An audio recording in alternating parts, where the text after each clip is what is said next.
G Loaded Joe's MMA podcast. Going back to drinking beer and eating fruit roll. There you go.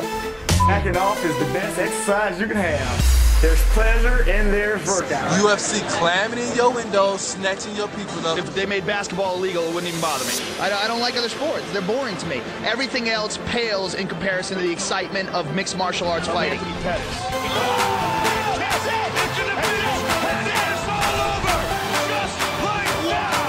I will be successful. I will dominate it. Where I come from, people like that get slapped. In my opinion? Oh, why is that? Because I said so. Because I'm going to put those hands on you worse than that dude did with other kids at Penn State. Once again, we are underway.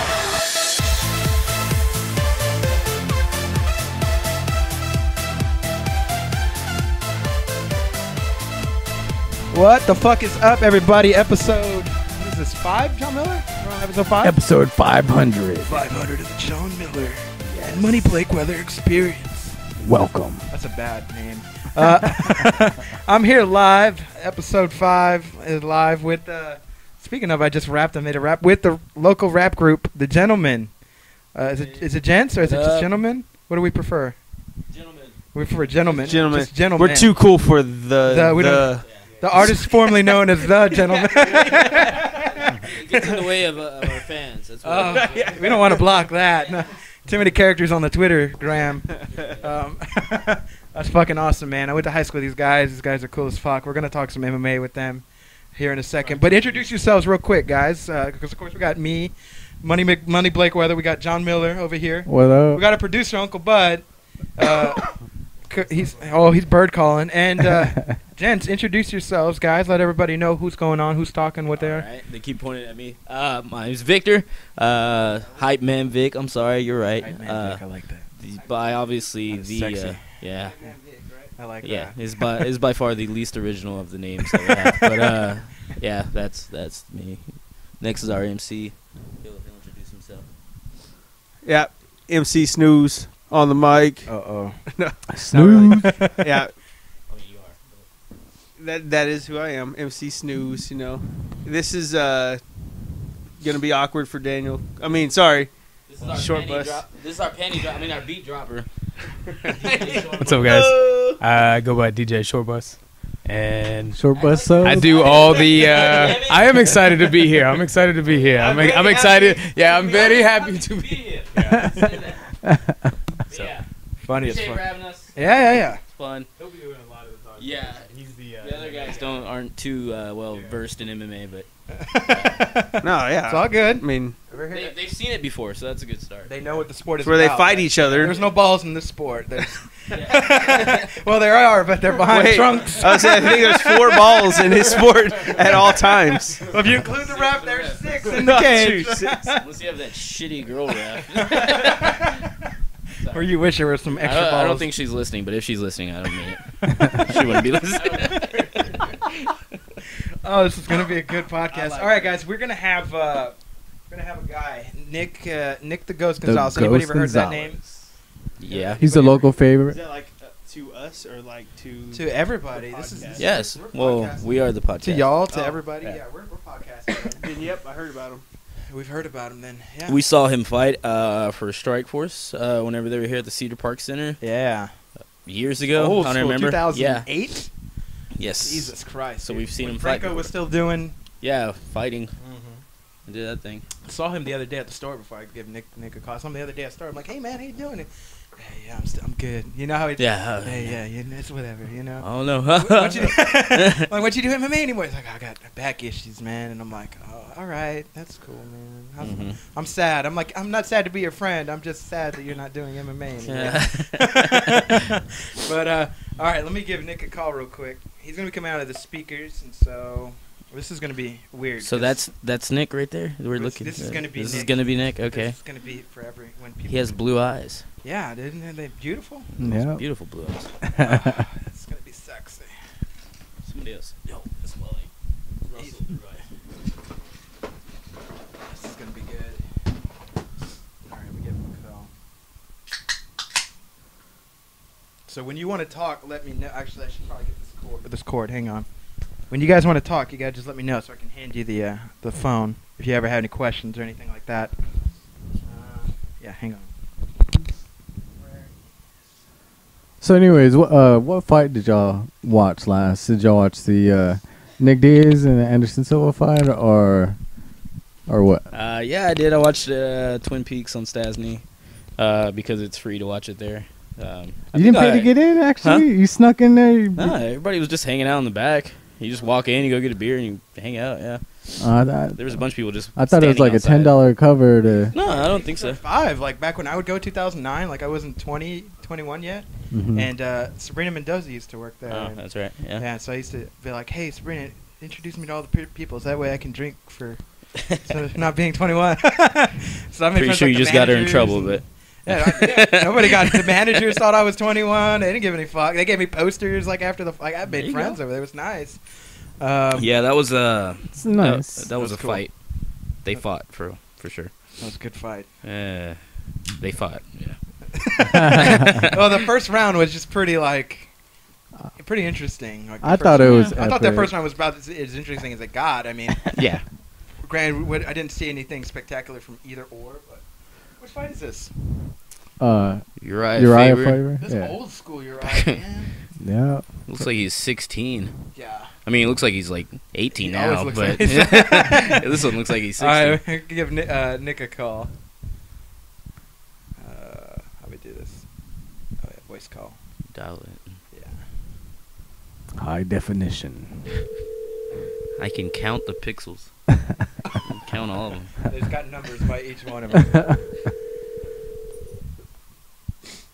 on, kitty.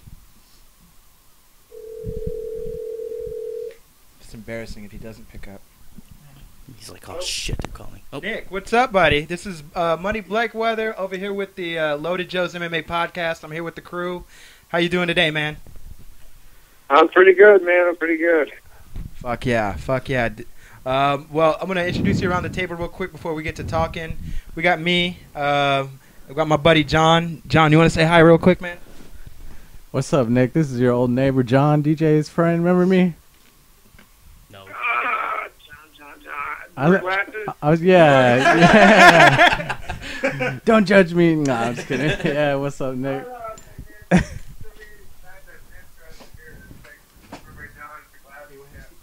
Yeah, it's been years, man. But yeah, I'm here with, of course, Blake, and he has a local rap group. If you want to say hi to them, let me hand it over to the first one real quick for you. All right, Nick. What's up? What's up, Nick, man? It's Hype Man Vic. Remember me from Arlington? That's where I was born. Yeah. Sorry. Anyway, Hype Man Vic. There's MC Snooze right here. And DJ Short Bus. We are gentlemen. Nice to meet you. Big fan. Did you say DJ Short Bus? Oh, so you know him. Yeah, the DJ Short Bus, yes. Funny as fuck, man. All right, hang on. All right, Nick. So we're gonna cut right to the chase, buddy. I've seen some interviews where, like, everybody asks you, when you started, where you started. We're gonna skip all that, but we're gonna do can we do the short version of that, because I'm sure you've done that numerous times where, people. When did you start, and how did you start, and where did you start? Does that ever get old for you when they ask you that? I don't know, really, man. To be honest, it's really just a simple story, man. I grew up fighting. I discovered what they call extreme fighting back in the day in 2001. And I was like, yeah, I could do that. Talk closer to the phone. That's fucking crazy, dude. Tell them talk closer to the phone. Hey, Nick, can you talk closer to the phone? We're recording it off of a speaker. You don't ask why. I lost some stuff. Yeah, hang on. I think it might be something with. Hang on, real quick. We're gonna figure out if it's on my end. Technical difficulties. Yeah, technical difficulties. As Uriah Faber rains down elbows. We have a fight on the. Hang on, Nick. Oh, and the cat. Cat's in the ring. Okay. Nick, can you hear me? Can you you hear me now? Yeah. Oh, yeah. Oh, there we go. That's beautiful. Okay. So, anyways, yeah. Can you kind of give the short version of the story though, like where you started, how you started, and you did that. Well, can you what really got you into it though? Like just a short version of that, and we'll hop on to the next thing. Short version. Let's see. I grew up kid in Southside Austin, Texas. Went to the Vasquez Academy. 6 months later, became a professional fighter. That's perfect. We need to get that on the cover of a book, and I think we'll have gold at that point. Hang on. So I'm on my phone right now, and I have some questions for you, namely about that. All right, so we were talking about the Lenny Garcia fight. Let's go back to that real quick, man. We're going to start with, soonest stuff, and then we'll work our way back and forth. And so many questions. MMA is such a big sport, you know? Like in the words of Anderson, it's a big sport, you know? But the Lenny Garcia fight, so what were you telling me, man? You came in that fight injured? What was going on with you, man? That was probably about, I guess, midway through a real struggle. I think that I haven't had alcohol problems about a year before that. After that fight, about another year, I had a real bad car. And I kicked off after that. And it was really, seriously, in that fight, 6 months before that, I went fucking sitting. I was, teaching in classes, and a little bit in there. But, I mean, I wasn't even hit like I should have been.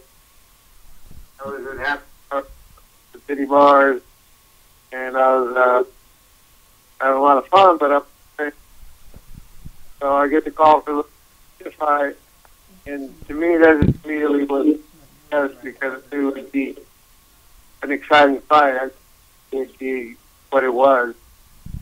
So that, I guess, that's the year fight. Right on. Well, I mean, that fucking fight was phenomenal. I mean, you dropped him in the first, and then you got rocked, and then it was just back and forth, man. I just want to let you know, seriously, that was a fucking fight. It was amazing. We're gonna move. Yeah, he actually in that fight, he had kicked me one time, and I blocked it. He broke my arm. I think it was the second or third one to hit, but I can't remember. But fucking arm was broken. Shit. Fuck. About 2 weeks later, I was like, man, this flowing isn't going down. Something's wrong. Went to the emergency room when X-rayed it. It was broke. I saw him favoring that too. Yeah. I forgot when. Fights, man. I mean, I really left a lot in there. Even considering I wasn't 100%, I fought my ass off. I have this thing, balls big, hands swinging. Bite down your mouthpiece, snap your nuts, fucking throw, man. I mean, you're fighting, Right. That's all right. That's fucking, that's crazy. So, I watched this other interview, though, kind of going on the same road of fights and stuff. There was this other interview I saw you do. I think it was 2011 or 12. Maybe it was 11 or 10, actually. But it was some fight, and you were talking about fighting you. There was some fight you had set up with Chaz Skelly. Was that? Did I understand that correctly? Yeah, that one actually kind of struggled at the end over there in Fort Worth. He had both actually came in heavy. It was funny for that, but I think I was 149 and 3/4, and he was 148. And so we were both heavy from 146. And I tried to get that last. It wanted actually me to come down to where he was at 148. And I spent about 3 hours trying to get that last pound off, and I literally just tried.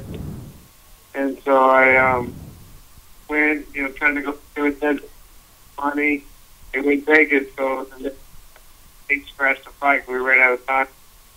Appreciate it. Damn, dude, that's a crazy situation, man. That is. Does that now, as a fighter, and we're asking you questions, does that happen pretty often, where there's situations that kind of come up like that, or is it more than what we see or more what we hear about? Honestly, it's kind of different for each fighter. Like for myself personally, I know that was kind of the beginning of, when I talk about this, alcohol problem I had. That kind of was the beginning of it. And so I wasn't really training, taking care of myself, my body, taking care of myself.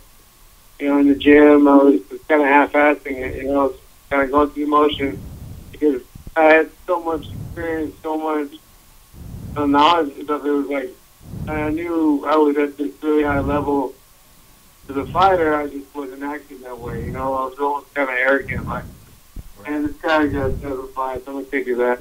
No. I kind of half-assed it.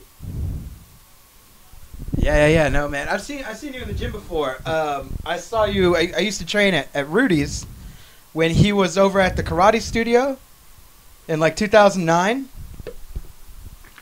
You know what I'm talking about? Yeah. Off of Slaughter. See, I used to work there. I used to teach karate there, and I met you like twice. But I mean, that's like, even for me, that was a long time ago, and I'm only like 26, But I met. That's where I met you back then. I know I mentioned it to you, but I'd met you back then like twice. But I'd seen you train, man. You're fucking. You're in there, dude. So I mean, do those type of situations where like it's shit that goes on behind the scenes, and how hard is it like for a fighter, somebody like who's supposed to be this like tough person, like to try and just admit to those type of problems? You know what I mean? Oh, that's the problem. You never admit it. You're always kind of masking it, or you pretending like there's nothing wrong. You gotta walk around and try to uphold this image of what people think. You are, but at the end of the day, you're a person just like everybody else. Right. We have problems. A lot of fighters have had substance abuse problems. They have personal issues at home with wife, girlfriend. Still like that. I mean, you're affected just as much as everybody else. Now you also have a big bucket of a fight to get ready for forgiveness to try to unfold. Right on. Here towards the end, that's when I kind of just didn't give a fuck anymore, and I was like, whatever. We're going to do a fight with Leonard. I mean, that was probably just to the peak of where I just kind of just stopped caring. I kind of had a real bad taste for fighting in my mouth in general from the new show that it is. It's more of it's a show. It's what you could tell the promoters, the promotions, to the UFC. I mean, they fucking CM Punk, Right. There's guys like me who have out of the years, of time, I just don't get seen on national television. I just don't get kind of funny, So anyways, that's just kind of the end for fighting has become a different thing now. I mean, it seems like every few years it re-evolves itself, and now it's a show. It really is. For sure. Now I have a question, son. We started talking about MMA. You fought in Chuck Norris's that kind of fight league that he had, right? Yeah, the World Combat League. World Combat. Okay, I got a question for you. Now, I listened recently to Joe Schilling. He was on the Joe Rogan podcast talking about he fought in that same league too. I got a question for you. So, did they give you big ass shin pads to prevent leg kicks from hurting as much as they really was that the case? We had underneath your pants, right? They gave you these big ass thick pads. Not huge ones, not like the. There's shin guards for sure, but you have the MMA brand of shin guards now that have the light curtain back of it that kind of gets you shit in the back and wait for more grappling. Right. That's what we wore underneath those pants. We didn't wear the really big bulky ones like the twins or the you can fucking hit somebody in the shin with a bat, they won't feel it. Right. Right. Yeah. Because I was like, did it seem like it was pretty designed to take away that kind of technique? I mean, as much as legitimate as Chuck Norris wanted to make it, without leg kicks and you're having a combat league, that's sort of a big deal, like, and it becomes a big deal when you're really good at throwing leg kicks. You know what I mean? Yeah, that was a funny thing when they had initiated the whole rule with the shin guards. So we were going to be fighting every 6 weeks, you know. You only need to take care of your body. So they're like, shin guards are going to help. They're not going to, you know, prevent it 100%, but, you know, it's a better, you know, safety precaution than not having shin guards. Right. Fair enough on that.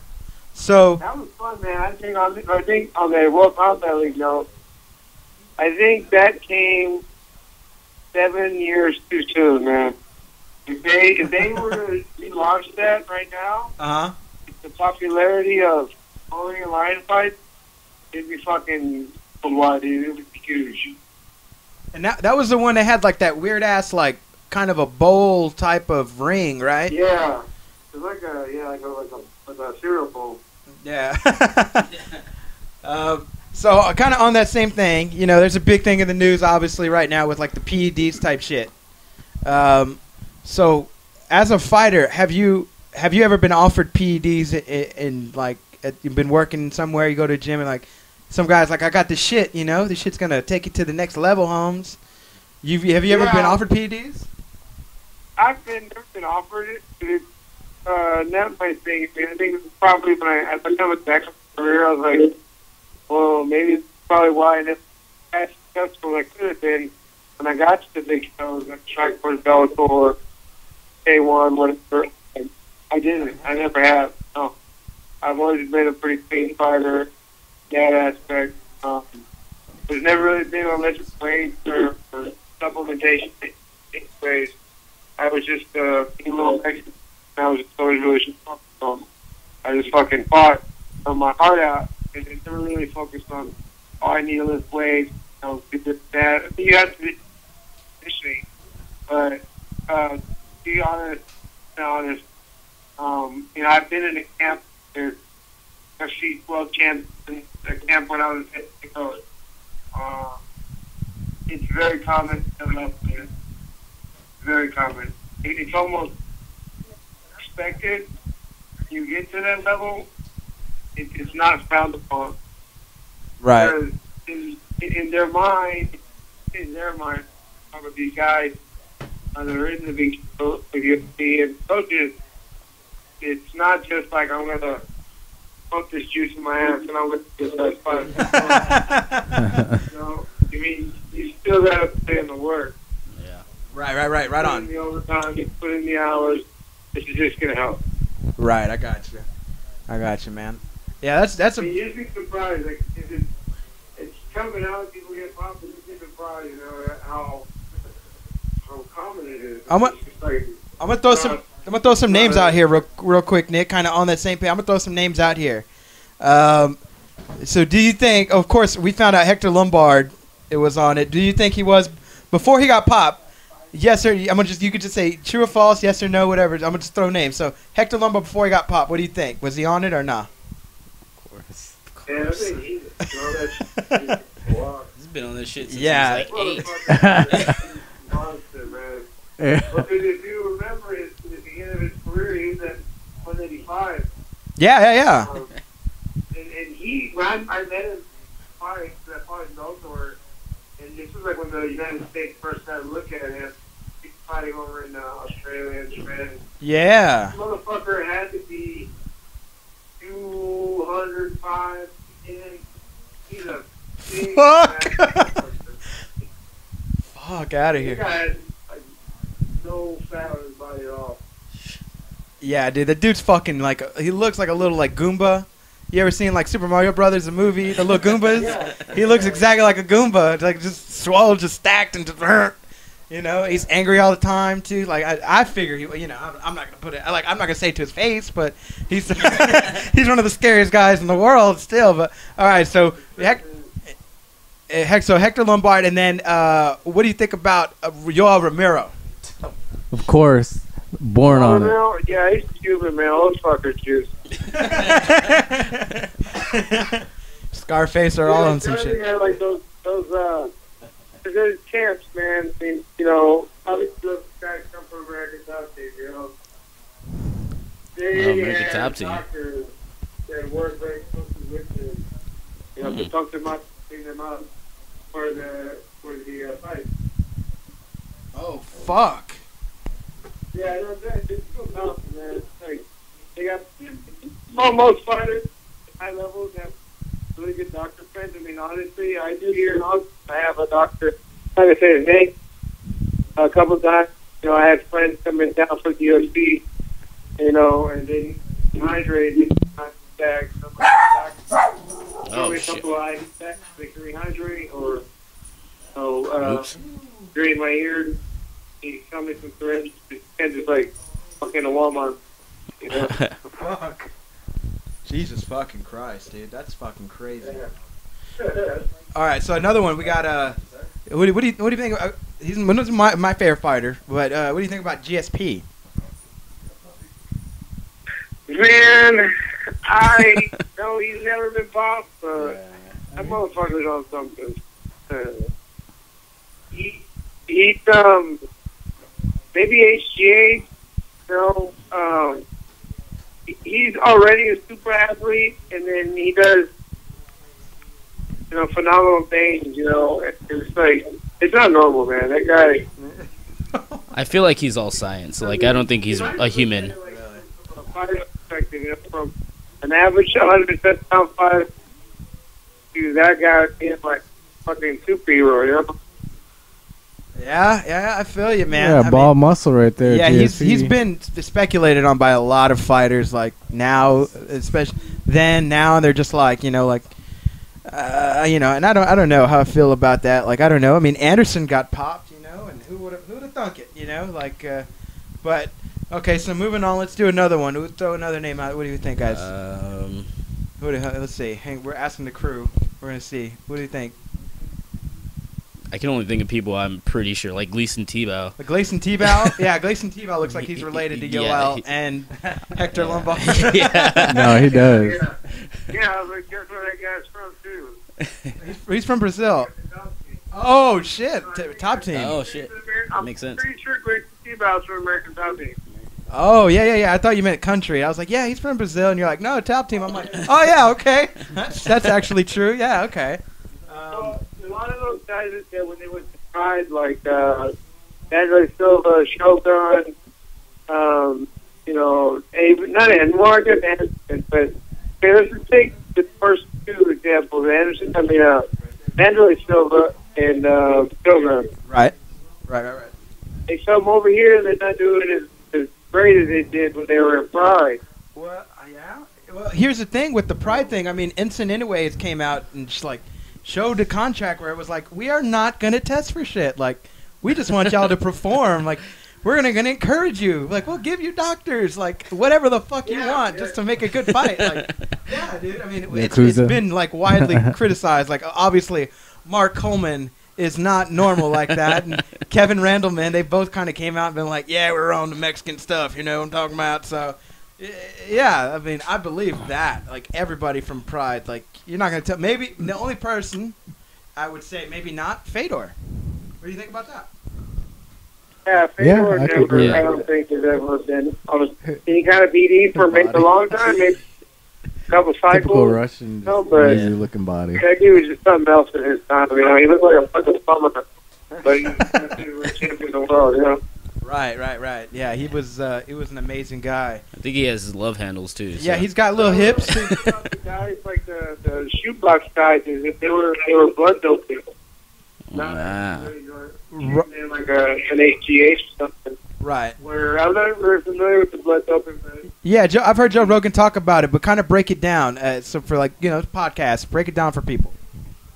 From what I had, my understanding, it was basically putting more red blood cells in your body. That helps you produce the oxygen. So that's why these fuckers would be like blood cells, and they just never get tired when they're fighting because they had immense amounts of oxygen. Their red blood cells were pumping, through the roof. The average there. Yeah. Like crazy. Yeah. All these. That's the cool thing about being like. When you watch news, like I'm sure I watch it in a different way than like the average MMA fan would, but you watch it in a completely different way because you like know the guys, you know the people, you like know backstories. Like, can you like watch a lot of this like UFC Tonight and like you know the news that comes out, and are you just like, this is all shit that I knew about 2 years ago, like 18 years ago? You know, like I knew about all the people fucking. Did you ever feel like that? Yeah, well, when you came out, especially with the small part thing, I was like, oh, is that a fucking surprise? Okay, come on, you know? Oh, really? Okay. With Anderson, I looked at it because in a different way, because I know I've met a few fighters. Again, I'm not going to throw any names out there. I've known them pretty well. Actually, they're same thing, just kind of like the sectors there, they're okay with it, but one of the guys that's like trying to give steroids to sick, you know, people that are dying of AIDS, cancer, or to help them get better, to help them heal faster. Right. So you looked at it that way, they get sick people, you know. So it's not a drug like crack that's gonna fucking kill you. It's just to help your body stronger, get better human strength, or your immune system gets stronger faster. Ask about Chad Mendez if he thinks he's on it. What do you think about Chad Mendez? Kind of on that note, then. And I never heard anything, but it wouldn't shock me if he was. You know, even in the smaller weight class, you'll see the smaller guys, you know, a different kind, not necessarily more for like, you know, I want to get big, strong, big, all these big muscles to show, like bodybuilders. Right. Or taking like anabars. Or like they're. I've noticed like with a lot of the lower class guys, a lot of it's just like EPOs, and I'm like, well, what are you doing fighting at a low weight class where you have no cardio? What are you taking EPOs for? Like. Yeah. But Mendez, yeah, I mean, you know, the thing about, you know, something like Mendez or somebody that I trained very close with for a long time, you know, and you did the same thing where they're like, you can't just eat this and it's going to make you, you know, the champion. You're not going to take it and become champion. I mean, they still put in the work, but it's times of work, but they're still putting in the work, you know. Yeah. Right, obviously, yeah. You can't be at this level and half-ass it. I mean, you get cut, you can't do that anymore. Like, you could do that 2009, 2008. Like, those are the days you could, like, half-ass it and like, still make it. But, like, not anymore, dude. Like, there's fucking killers. I mean, look at Frank Mir. Yeah, well, yeah, Frank Mir. Like, you can't half-ass it. Like, you cannot can't do that no more. You know, but... it's become a different animal. You know, like I was saying a lot of re-evolves every few years. If you think about the first couple of feeds, you know, like grapplers kind of winning, you know, like the Hoist Gracie, Dan Stefan, Mark Coleman were very dominant. Then, you know, a couple of years later, you get, you know, like Turkish guys who can wrestle, but their striking is developing, you know, better. And you know, develop into these better athletes, better MMA fighters. Now you got MMA as a martial art, like going to, you know, any school. Well, not any school, but there's a lot of schools now that offer MMA as a course, like as an art. It's own martial art now. They're doing that now? I don't know where. I can see it, though. They're offering classes for, like, college as an MMA class? They're offering college classes as MMA? Is that what you were saying? No, like just classes. Oh, yeah, like normal. Okay. Like, yeah. You know, boxing academy. Right. Right, okay. Get to kickboxing and MMA, you know. So, okay, AKA, and I'm at now, for example, we have Muay Thai, we have boxing, we have MMA. The kids' course is MMA. The geek is MMA, so they're learning grappling, tackling, striking, submission, wrestling. That's all. Yeah. I like that place. I like AKA. I've been there once or twice, man. With what's his name? Randy. Randy's cool as fuck, man. Yeah, Randy's a good buddy of mine, man. It's a real funny story. We actually fought 2002. Now we're great buddies. That's fucking. That was when fighting was fighting, man. Like, so then now it's become so much of a show and so much of a fuck. You know, you got guys like if I were to call somebody let's pretend I'm a promoter, right? Okay. And I'm gonna call Joe Blow, right? I say, Joe Blow, you're gonna fight Joe Black on this date. He's gonna go look up his fucking record, go look up his Facebook page, go to YouTube him, just start trying to find all kinds of information, find out if that's a good fight for him or not. If not, you're gonna say, well, you know, I don't know if that fight is good for me in my career right now. You know, or you got anybody else? You know, it's just so much of a fucking, you know, game now. And the guys try to pick fights and work around them because they want to keep the 0 at the end of their record. You know, they want to have like a 9-0 record because that's, again, that's something that you get out of the show. Like, there's a guy in South Texas. He fought in the UFC once, and he came from the NTFC, which was a show in South Texas. He was like 8-0, I think, when the UFC signed him, or 9-0. Nobody on his fucking fight record had a winning record. You know? He had a padded record. Oh, yeah. So you're starting to see that a lot more now. So it's like these guys will be like 10-0, but they fought a fucking bunch of bums, you know? Right. Yeah, it's like that's old school what they used to do in boxing when they used to bring them up and you know, fight them with like nobodies and grab a ball off the street. What's his name? Mayweather. Mayweather, yeah. Oh, we're not doing Mayweather right now. Listen, we're not doing that.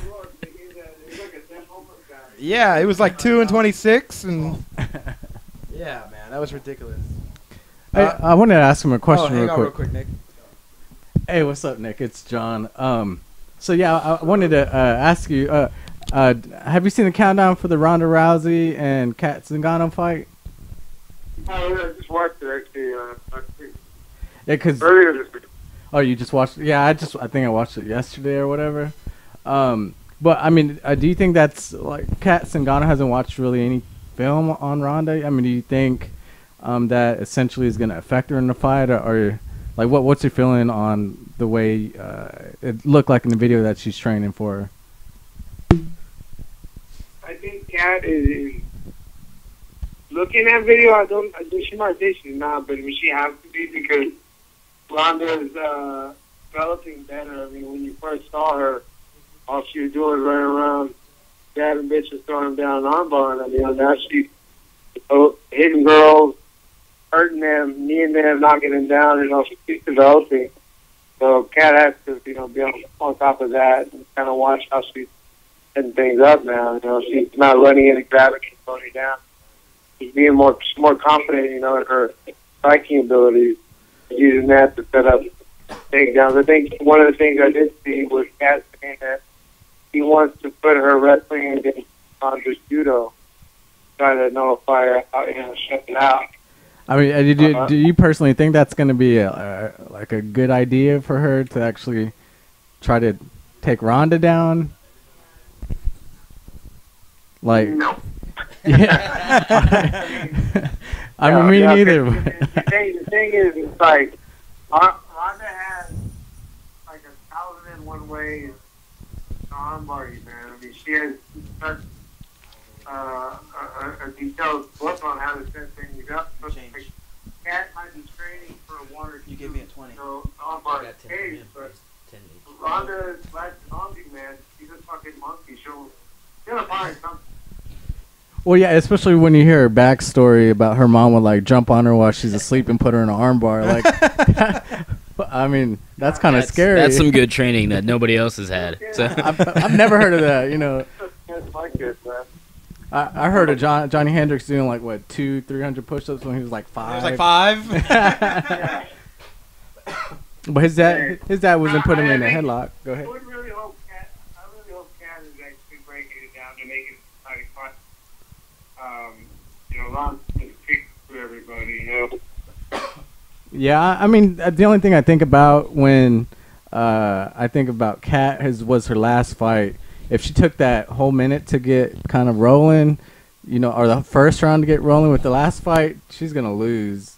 You know what I mean? Because Ronda's just ready to go, like, from well, even before she gets in the ring, she's fucking pissed off. So like, I think Kat needs to be just as intense in the first round, not like wait till the second to try to pull off a win, because I think that's going to be her downfall if she does wait that long. What are your feelings on that? Oh yeah, Ronda's a fast starter. I think that's one thing that she's really confident in, is because if it comes into a scramble of some sort, her judo and her grappling is at such a high level, she'll be safe. You know, she won't panic. Yeah. Where, you know, somebody like Kat might make a mistake and it boom, won't run up, hit the arm or choking or something like that. And I think she knows that. Ronda knows that. So I wouldn't be surprised if she goes in and wins the Kat, because Kat is only her third fight in the UFC.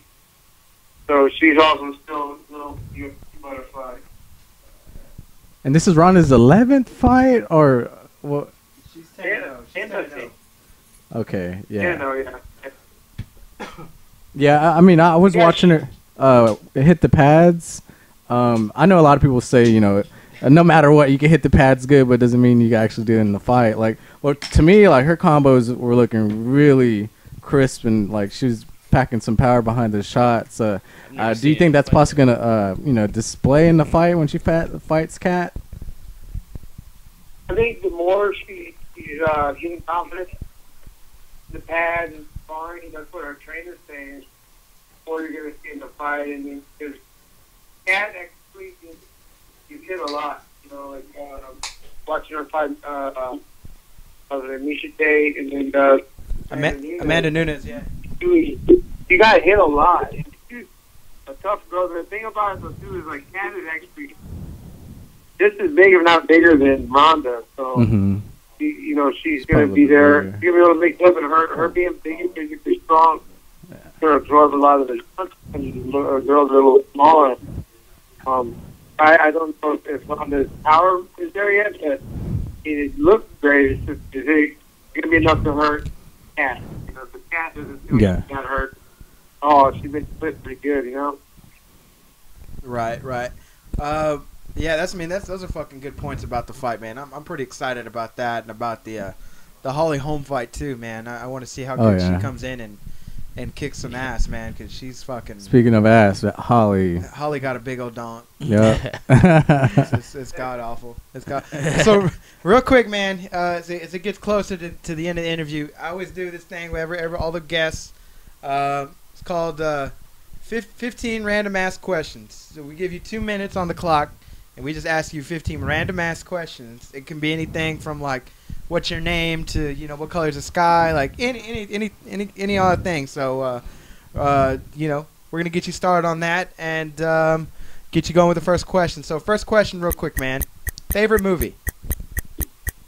Blood In, Blood Out. Vatos Locos for life, yeah. Favorite color? Red. Favorite food, like you know, you get to splurge. What is your favorite food you like to eat, man? Oh, damn it, it's so hard.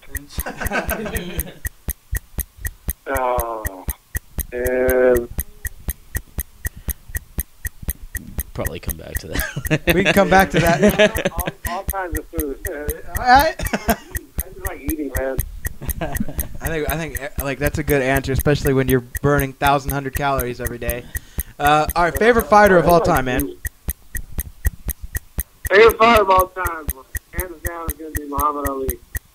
All right, that's a good answer. All right, so you're at the bar. What's your favorite drink? Vodka Red Bull. Vodka Red Bull. And that's a dangerous drink for me. That's so dangerous, but it's so classic. All right, favorite porn actress. I don't know what you're talking about. Everyone has. My all-time favorite is Lisa Ann. All right, classic. All right, favorite all-time fight, man. All-time fight, MMA or boxing? MMA. Yeah, all-time fight. Probably, this is my buddy Dominic Cruz beat Uriah Faber. Oh. I was actually part of that camp. I was in that camp with him. I did several camps with Dominic Cruz. Right, yeah, with the Alliance. Yeah. When he beat Faber because I know there's such a big rivalry, and then I was a part of that camp. That's fucking good. All right, so Fallon Fox or Cyborg Santos, who has a bigger dick? Cyborg. You know what? Sure. I've asked that question before and gotten the same answer. All right, scariest MMA fighter. Scariest MMA fighter? Yeah, man. I was gonna say Alexander Shlemenko. Fedor's brother. Oh yeah, he's fucking yeah. He looked like he did some Russian mob shit, man. He got a tattoo of a fucking Grim Reaper holding a baby on his back.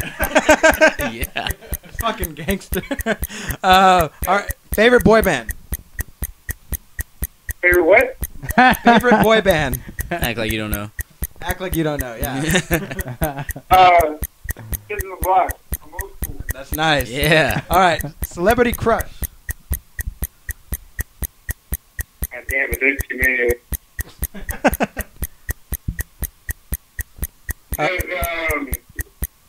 Like a video? Does a video girl count? Yeah, video girls count celebrity.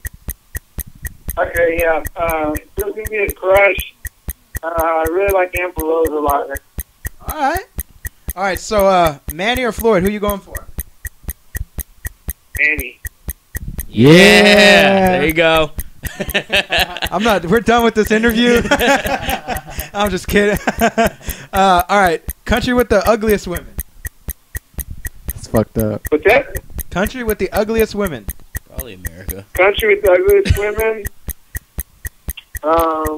Definitely not Mexico. Yeah. Fuck, maybe like Yugoslavia. It just sounds like got some bitch named Helga type shit. Country with the beautiful. Country with the most beautiful women. Country with the most people. The most beautiful women. Mexico. Mexico. And last question: did you have a crush on the Pink Ranger? Yeah. No joke here. Guilty. Guilty. Right? All right, Nick. Well, that kind of concludes the interview for today, man. I appreciate you coming on and spending some time with us. You got any sponsors? You have anybody you want to shout out? Anything like that? Any next fight? Where can people find you? All that shit. You can find me anything on social media. Will be Nick the Ghost. Nick the Ghost on Instagram. Nick the Ghost on Twitter, and Nick the Ghost. Those sponsors, definitely want to thank everybody in Austin, Texas for supporting me. All the fans here in town, along the country, anywhere. And then I also want to say a big, Ghost Train fighter, Lindsay Marino, fighting Columbus on March 7th. She's my prize people, my $100 baby, so she's working hard, so I'm ready to take her get the win on March 7th at Columbus. Fantastic, man. Well, Nick, I want to thank you again so much, man, for coming on the show. I look forward to having you, in the future again, because we're going to have a lot more of these podcasts, man. I want to thank you for showing love and just for coming on, taking some time out today, man. I really appreciate it. And I appreciate it. Bye, man. You guys are awesome. Yeah, appreciate it. No problem, man. You have a great rest of the evening, dude. All right, you too, bro. All right, bro. Later. All right. Fuck yeah, Nick the Ghost. Nick the fucking Ghost, dude. How was that, guys? Good. I already followed him on Instagram. Here. So now we're gonna get over here. He seems a lot nicer when you get him on the phone. Yeah. When he's not punching somebody. Yeah. Not bad at all. Stretch out your butt legs. Yeah, my butt legs. Your butt legs. Inside joke for anybody. Using my leg elbows to stretch out my butt legs. Yes. Guys, so what y'all think about Nick? Everybody likes him so far. Huh? Yeah, fuck yeah. He's like the cool kid that gets invited to the party, and you're like, yeah, let's hang out with him.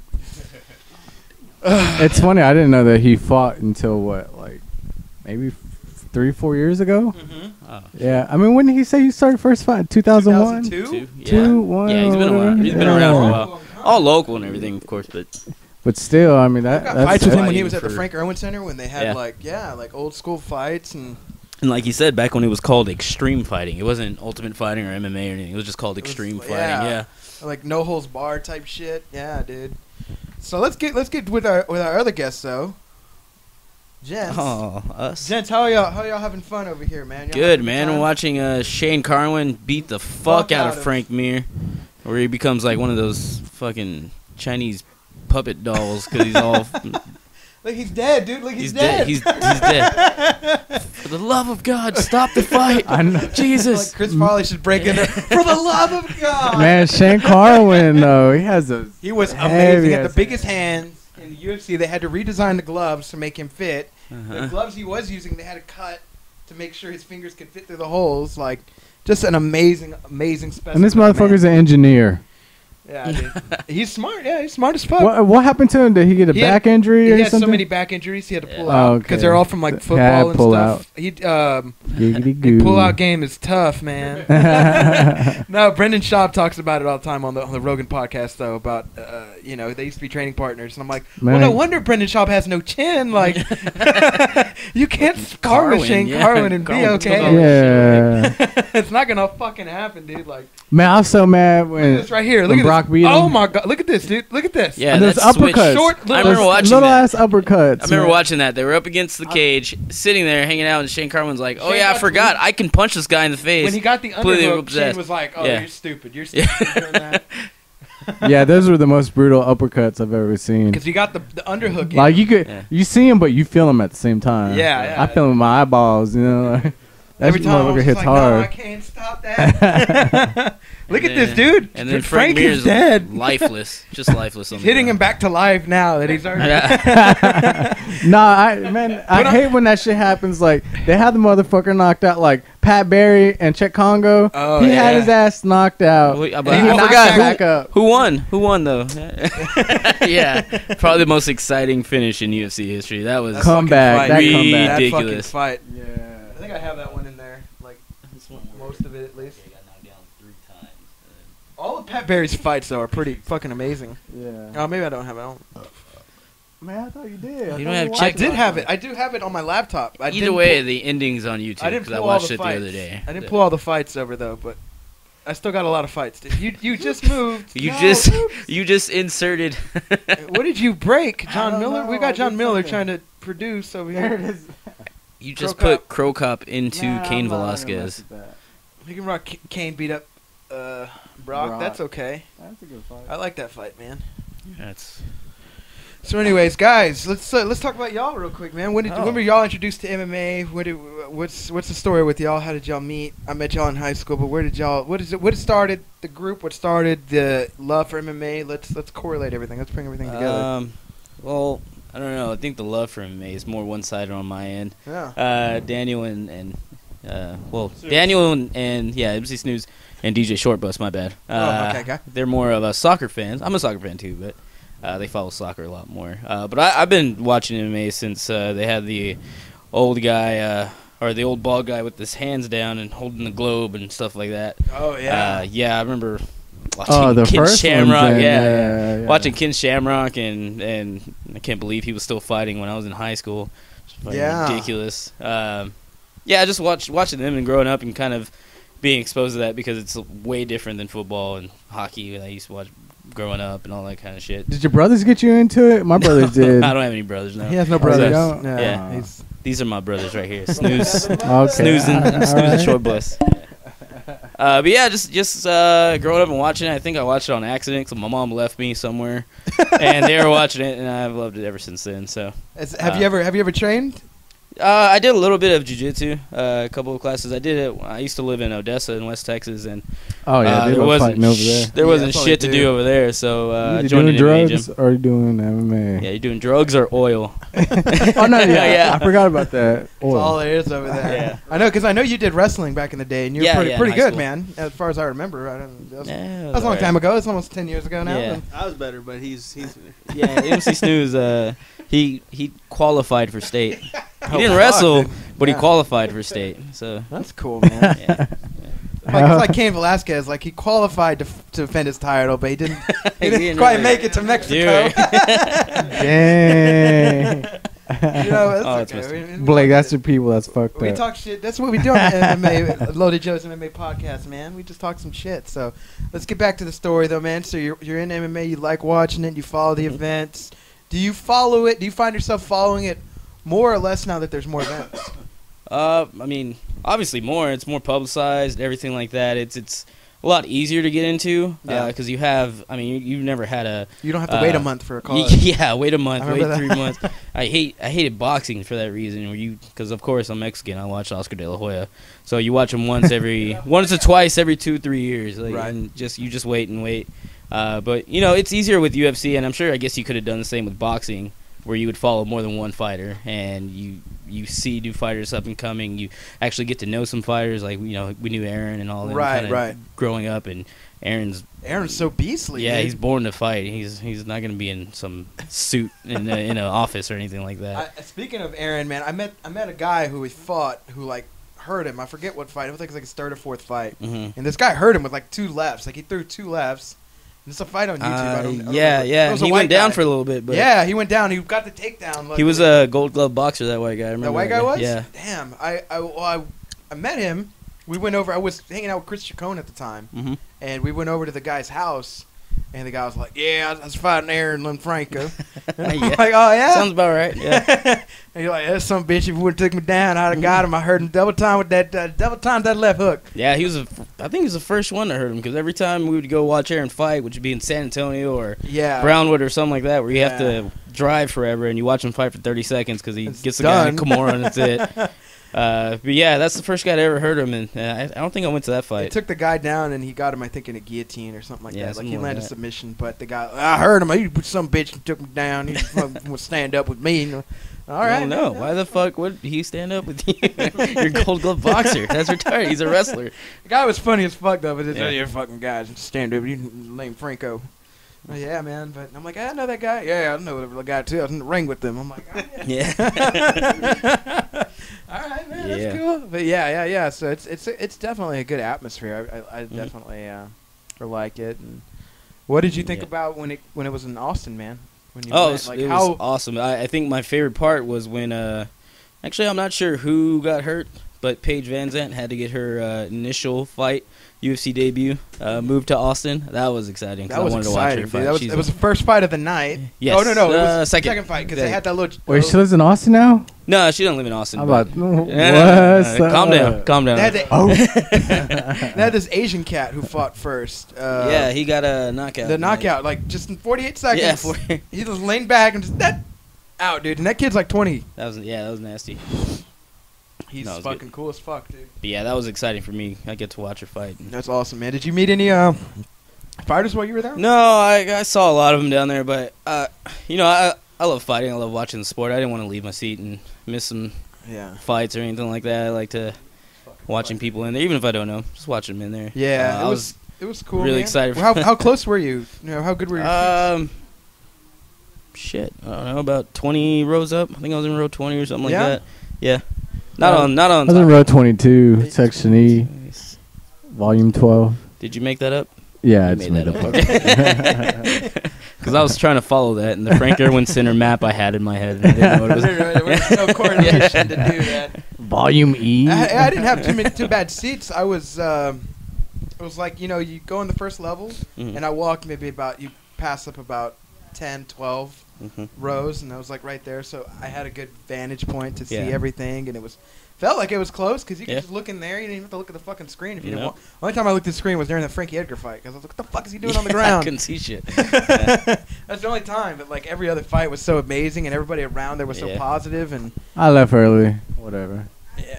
Fucking you stupid. It was his birthday. It was my birthday, and I thought we were going to get turned up, but it's just nasty ass night. But I mean, we knew he was gonna win. You know what I mean? Like it was close. Nobody really knew because Cub was coming off of a 6-fight win streak, dude.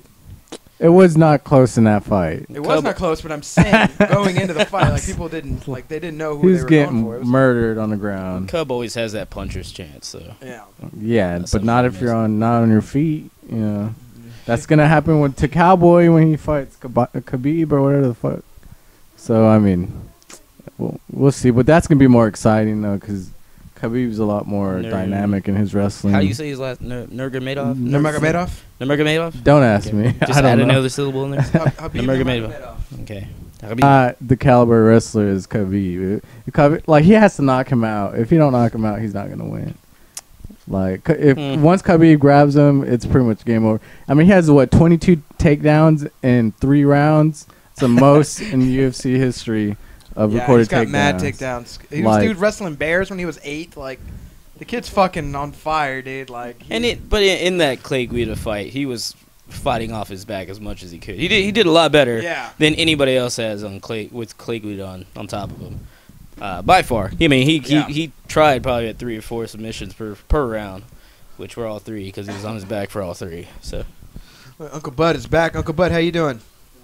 He's doing Producer all Bud. All right. So you're gonna produce a pipe? I mean, I'm just kidding. All right, see you later. Never mind. All right. Yeah. Bud does that, man. And we're looking at. We're watching the fuck! I didn't even notice that the Brock Lesnar. Yeah, I think with that vagina on his face. I don't think the ref was a big fan of Brock. He busted wide open. Let him get beat up. This was going way too long. This fight kept going on for about 2 minutes too long. Well, what was that you said last time in our last podcast that they in the Lion's Den or whatever? Wait, what was it? Not Lion's Den. Wait, is that his camp that he trains out of? Brock? You tell him not to hit him because he doesn't like getting hit or some bullshit. Yeah. They were. Brendan Schaub came out and said like he was talking to people who trained in that camp, like Chris Tucheur and stuff like that, and they were specifically told by his manager during sparring not to hit him in the face. You can't take it. No. I mean, look at him. Every time he got hit in the face, he curled up like a little girl. He put his fingers up. No. And why? What? Why this? Shot, like, and then they had it on the side. Did you see that? I saw it in the corner. I was like, what the fuck? It was like a FaceTime. I just pulled it off of YouTube. You can stop it. But still, like, come on, like, they probably got like a blow up doll of him and shit like that. For the podcast, people were watching. Pick a fight and then pull it to the desktop while I put the rest of the. I make sure we get this updated. Yeah, for the people watching on that fight, there was a Cain Velasquez still shot. A big old picture. No, just on the pull whole time. any fight that you want to watch next. Okay, what fight do you want to watch next? And then pull it to my desktop and then watch it from there, and then I'm gonna put more on the hard drive. Well, what's the long fight? Give me some time. Yeah. I mean, not a heavyweight fight because those aren't long fights. Not a heavyweight one. Let's see what's in light heavy. Women's, there's hardly ever any knockout. I've got Page. Sorry, I'm still I got early fanboy. Page. I don't have new Page. I've got like her first 3. I've got early Ronda, early Felice. Got early Cat. I got some Cat. I got early Cat. Oh, I got the Misha Tate one. We can watch that one. Yeah, that one's good. It's long. Pull that one, yeah. And then. Dude, at the end of that fight, man, it's hard to watch. The fuck, man. She was beating the fuck out of her. Whooped. So, who's one of your favorite fighters, man? Mine, who's your favorite fighter? Like your Anthony Pettis. Pettis? Yeah. He's exciting to watch every time, no matter what. He's so talented. Yeah. And I like John Jones pretty much his whole career.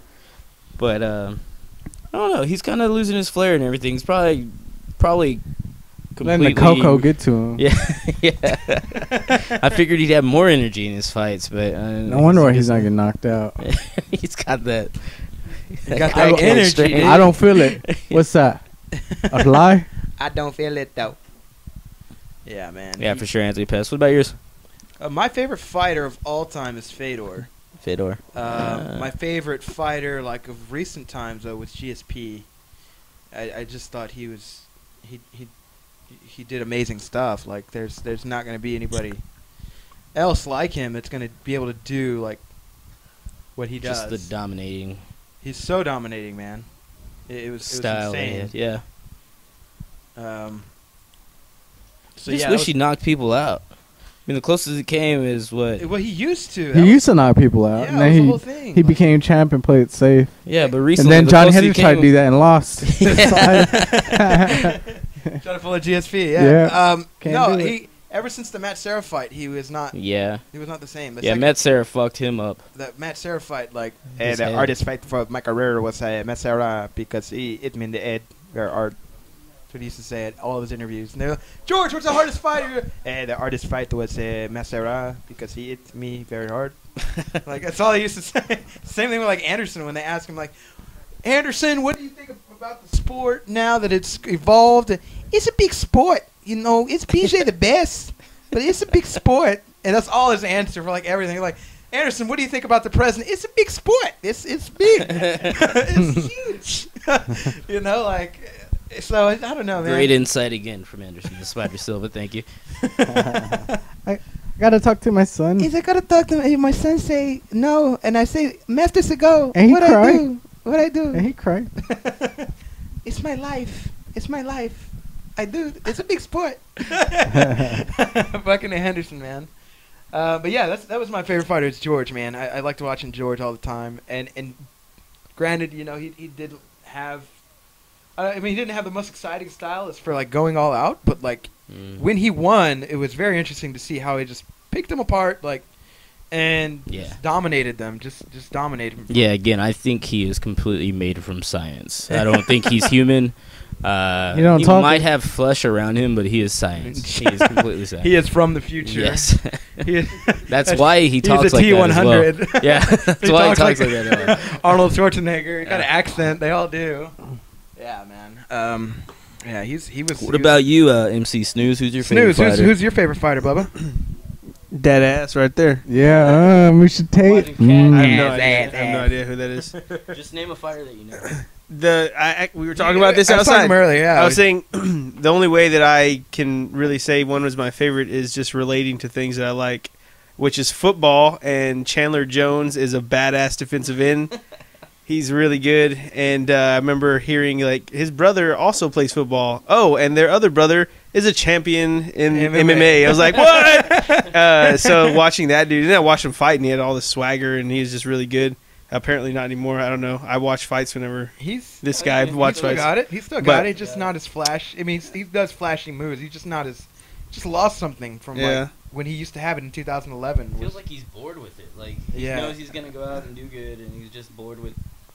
You know, doing routine and everything. It's kind of like playing your little, you play your little brother on whatever game you had back in the day. You'd always beat him, and it's just not fun anymore. And he had Mortal Kombat 3. Yeah, right. He's like, oh god, I gotta play again. And then another one that I don't know why I just always liked seeing his fights was Benson Henderson. Yep. Yeah, he's good. I don't know why people hate on him. Saying, like most guys in his weight class that he would fight, I'm looking at him and they look like scrawny, and he looks just like. Freaking like he should be 6'5", but he's just tiny and ripped and he got those frog legs though. You look at his his legs are like tree trunks. He's 60% of his body mass is in his thighs. Yeah. No, for real. I'm jealous. Those are my two that I mean I'd watch. I don't know if that's kind of like, you know, who's your favorite football players? I mean, I like Tom Brady and Peyton Manning. I don't know if that's like the top two everybody would pick, but those are my favorites. That's good, man. What about you, Short Bus? Anybody? I mean, I don't really know that much, but I mean, y'all are probably gonna hate my answer here, but my favorite fighter has always been Anderson Silva. Oh no! I mean, there's no hate. I just love. I just always loved fucking schmuck. Except for I guess the wrestling, how he was not very good against that, but all around he was always very good at stand up. Yeah. And jiu-jitsu is, I mean, amazing. So I mean, he was godlike forever. Yeah. Even in his losses, you're like, what the fuck kind of shit is this, dude? I was in disbelief every time he lost to Weidman. I was like, nah, it's because Anderson made himself. I remember I texted. I was Facebooking this motherfucker while like the second Weidman fight happened. He's like, fucking wrestling's gonna win all day. He's like, all the wrestlers are champions. I'm like, no. Yeah, shut up, Victor. He's like Kane. He's Jones. Who was GSP was GSP had just left and they didn't have any welterweight, but like everybody else, wrestler. Demetrius Johnson, wrestler. Like everybody was except for Renan Barão at the time. Yeah. Johnny Hendricks. That was it. That was it. Renan Barão was the only one. But TJ now, isn't he a wrestler? No, he's not really. TJ was never a wrestler. I thought he was. Kickbox? He comes from an MMA background, man. Like he did wrestle. Like he has this, Well, that's what I'm saying. Like he came did. up in it, but like he doesn't use it as hard. Like he did have it. Hey, speaking of that, like I noticed the bottom of his chest looks like he does a lot of incline. No, not With the incline. leg butt? No, not the leg. The leg butt technique. raises. No, a decline bench press because they say if you do a lot of decline bench press, you get like the bottom part looking kind of funny on your Probably chest. got kicked one too many times in there. He's like, "Fuck that. That sucks." I'm gonna. He trains with Dwayne Bang. I mean, the guy is. Like, Anyways, I noticed that, but yeah, whatever. Yeah, and for the record, I was pretty sure DJ Shortbus was gonna say his favorite fighter was The Rock. I thought he was gonna say The Rock. That would have been. You're on the short bus driver for a reason, I guess. Yeah, man, this is fucking fun, man. So how did that name come about? Like honestly, like They're just having fun, man. I mean, was it like a drunk? Yeah, when did this come around? When did this come around? When did the rap thing come around? Because when I was in high school, I don't remember y'all doing that. But We've been gangsters for life. Thug life. I'm not gonna deny. I never said gangster. It chose us. Yeah, it chose us. Let me clear my point. We choose thug life. Yeah, it chose us, man. Chose us. I know y'all are, running around stealing people's candies and stuff. But where did that start? But I mean, really, the start of it was just me and him, and I was always just kind of looking for music and like looking for stuff to do, and he was always really like good at making really funny raps. Not serious stuff at all, just like really dumb stuff off the top of his head. He was very quick, and so I had just started kind of doing some stuff with recording and fucking around, and I was like, well, let me just try my hand at making some stuff and whatever. And I was like, well, you know what? Let me just see if he can make stuff that's funny, witty off the top of his head. Why not? Maybe some stuff that's a little bit more serious. And so I was like, you're going to be MC Snooze, I'm going to be DJ Shortbus. At first we were called Ridiculous. Oh, yeah. But I was like, that's a little too dad rap for us. It's a little too dad rap. So, with a dick, you got to put re and then dick. Yeah. The word dick. Yeah. Oh, I was going for the Harry Potter approach. I thought it was ridiculous. Ridiculous. What's Harry Potter? I mean, oh yeah, you're right. It's MMA, bro. I heard it. But yeah, eventually just fancy shit over here, boy. It just evolved. I'll tell you the real story. Yeah, tell me the OG story. That's actually the real story. Whatever. In West, I want the VH1 in West Philadelphia, born and raised on a play. No, that's kind of everything that happened on his end. Like he thought about this elaborate plan, and like the gentleman as it is like his brainchild. Like, let's make music. And you know what? You're gonna be called MC's News. I'm gonna be DJ Shortbus. Let's do this. What we're gonna kind of thing. Yeah, it's just kind of like, all right, cool. Well, whenever this first came up, he's like, hey, I have to make a song for something, right? It was like for a class or something like that. And he's like, but I want you to help me make it. And I was like, oh, fuck yeah, help me make it. We made music plenty of times before. And he's like, all right, well, I'm making a beat, and then we're going to do like a rap song. I was like, cool, awesome, man, I'll help you. And he's like, but I want you to rap. And I was like, do you realize I've never rapped before, right? Like, I don't know how to do that. He's like, no, you do all that gay shit that you think off. I was like, yeah. I was like, yes, but that's gay. Like, I can't. Just a little footnote that whenever Adam or MC Snooze used to just have these fresh ass lyrics come off the top of his head, most of them were of the homosexual variety. We don't know why. But they were just mainly it's on the homosexual mind. lyrics. I don't know. Okay. No homo. So very Frank Ocean-esque. I got you. But, so anyways, I was like, well, you know what? Fuck it. Let's try it. Yeah. And then it's just kind of gone since then. We got a lot of stuff going on. Got the song, the track on your at the end. Yeah, we got they're the ones. So these guys have the track at the end of the podcast. If you notice, you keep up with the episodes. The last episode we had a different song at the end. These guys, this is the beat that they're gonna be doing, and I'm excited to see what the track is like. John's excited to hear what the track. The cat, that's why he's hanging out. He's excited. That to hear cat, the track. It's waiting for it. That's the great one. He's excited because he's great. Because he's great. Yep. There's no discrimination in this world. So, but yeah, man, I'm very excited to hear what they have to do, and that's, I mean, that's why I wanted to have y'all on to because I know we're gonna start to do some good work together, and with the leg butts and everything like that. This is gonna be good. Yeah. All day long. I just want to let everybody know that Daniel should be in MMA since he's been doing jiu-jitsu for like 10 years now. He hadn't said it. I was waiting for him to say something. He never did. Yeah, you do jiu-jitsu. Yeah. Where do you train at? There's a gym up north. It's Mario Esfija. Oh yeah. Yeah, BJJ. It's not like it doesn't have a name or anything. Right. You know. But yeah, I've been training You for purple? I have my blue belt. Your blue belt. Yeah, I have my blue belt. Nice. So I've been training for a year and a half. Oh, okay. Not 10 years like these guys. It's not 10 years. Not okay. 10 years like these guys. these guys. Like 10 years. I'm like, you should be purple, brown, maybe. But maybe yeah, black. it's been a year and a half. So. It's 10 years. It's usually about the time frame for about 10 years. But okay, a year and a half. Blue sounds right. Yeah. Yep. That's good, man. Good on you, man. Congratulations Thank you for that. Thank you. Yeah, it's cool. So if anybody wants to go there, yes, actually that is. I think.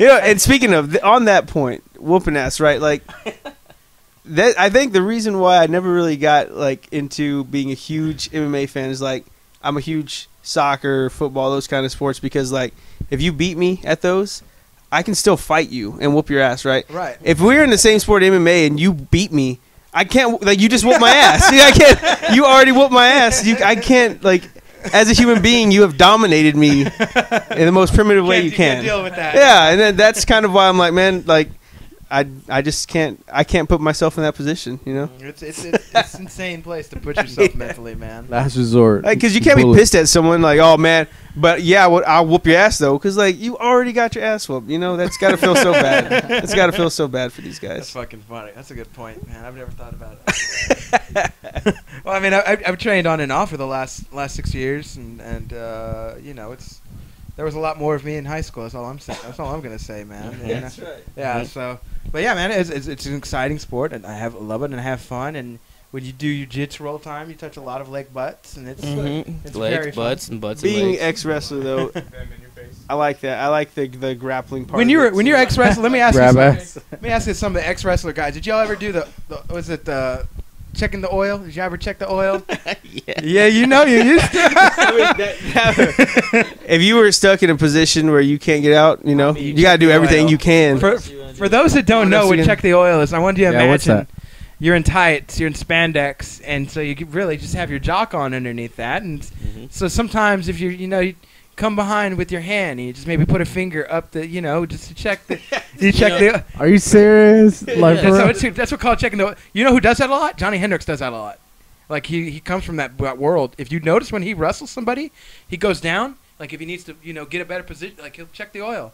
And they're like, "What the fuck are you doing?" It makes you poke you like, "What the fuck?" Like he did it a lot to Robbie Lawler in their first fight, dude. And like it's an incredible. Like basically, you're putting your fingers up your butt. For those amazing. Yeah, so you'll get wrestlers who are just on their elbows, their knees, and they're not fucking budging at all. You're doing whatever you can to break them down. They're not doing it. So you just check the oil a little bit. It kind of throws them in a little spasm. They get out of their little shell, and then you get your opening, and you go. Yeah. It's normal. Trust John me, Miller it's normal. Can't believe what he's it is. saying. This is normal. I promise you. I promise you, this is normal. No homo. No homo. Yeah. John Miller, take over. I gotta go pee-pees. Go take over. Real quick. So yeah, America. That's all I gotta say right now. Taking over from Money Blake Weather. Gotta go pee-pee. Yeah. Anyways, but nah, guys, I was really glad to have you on tonight. I know tonight didn't talk too much. Of course, we got him at the helm.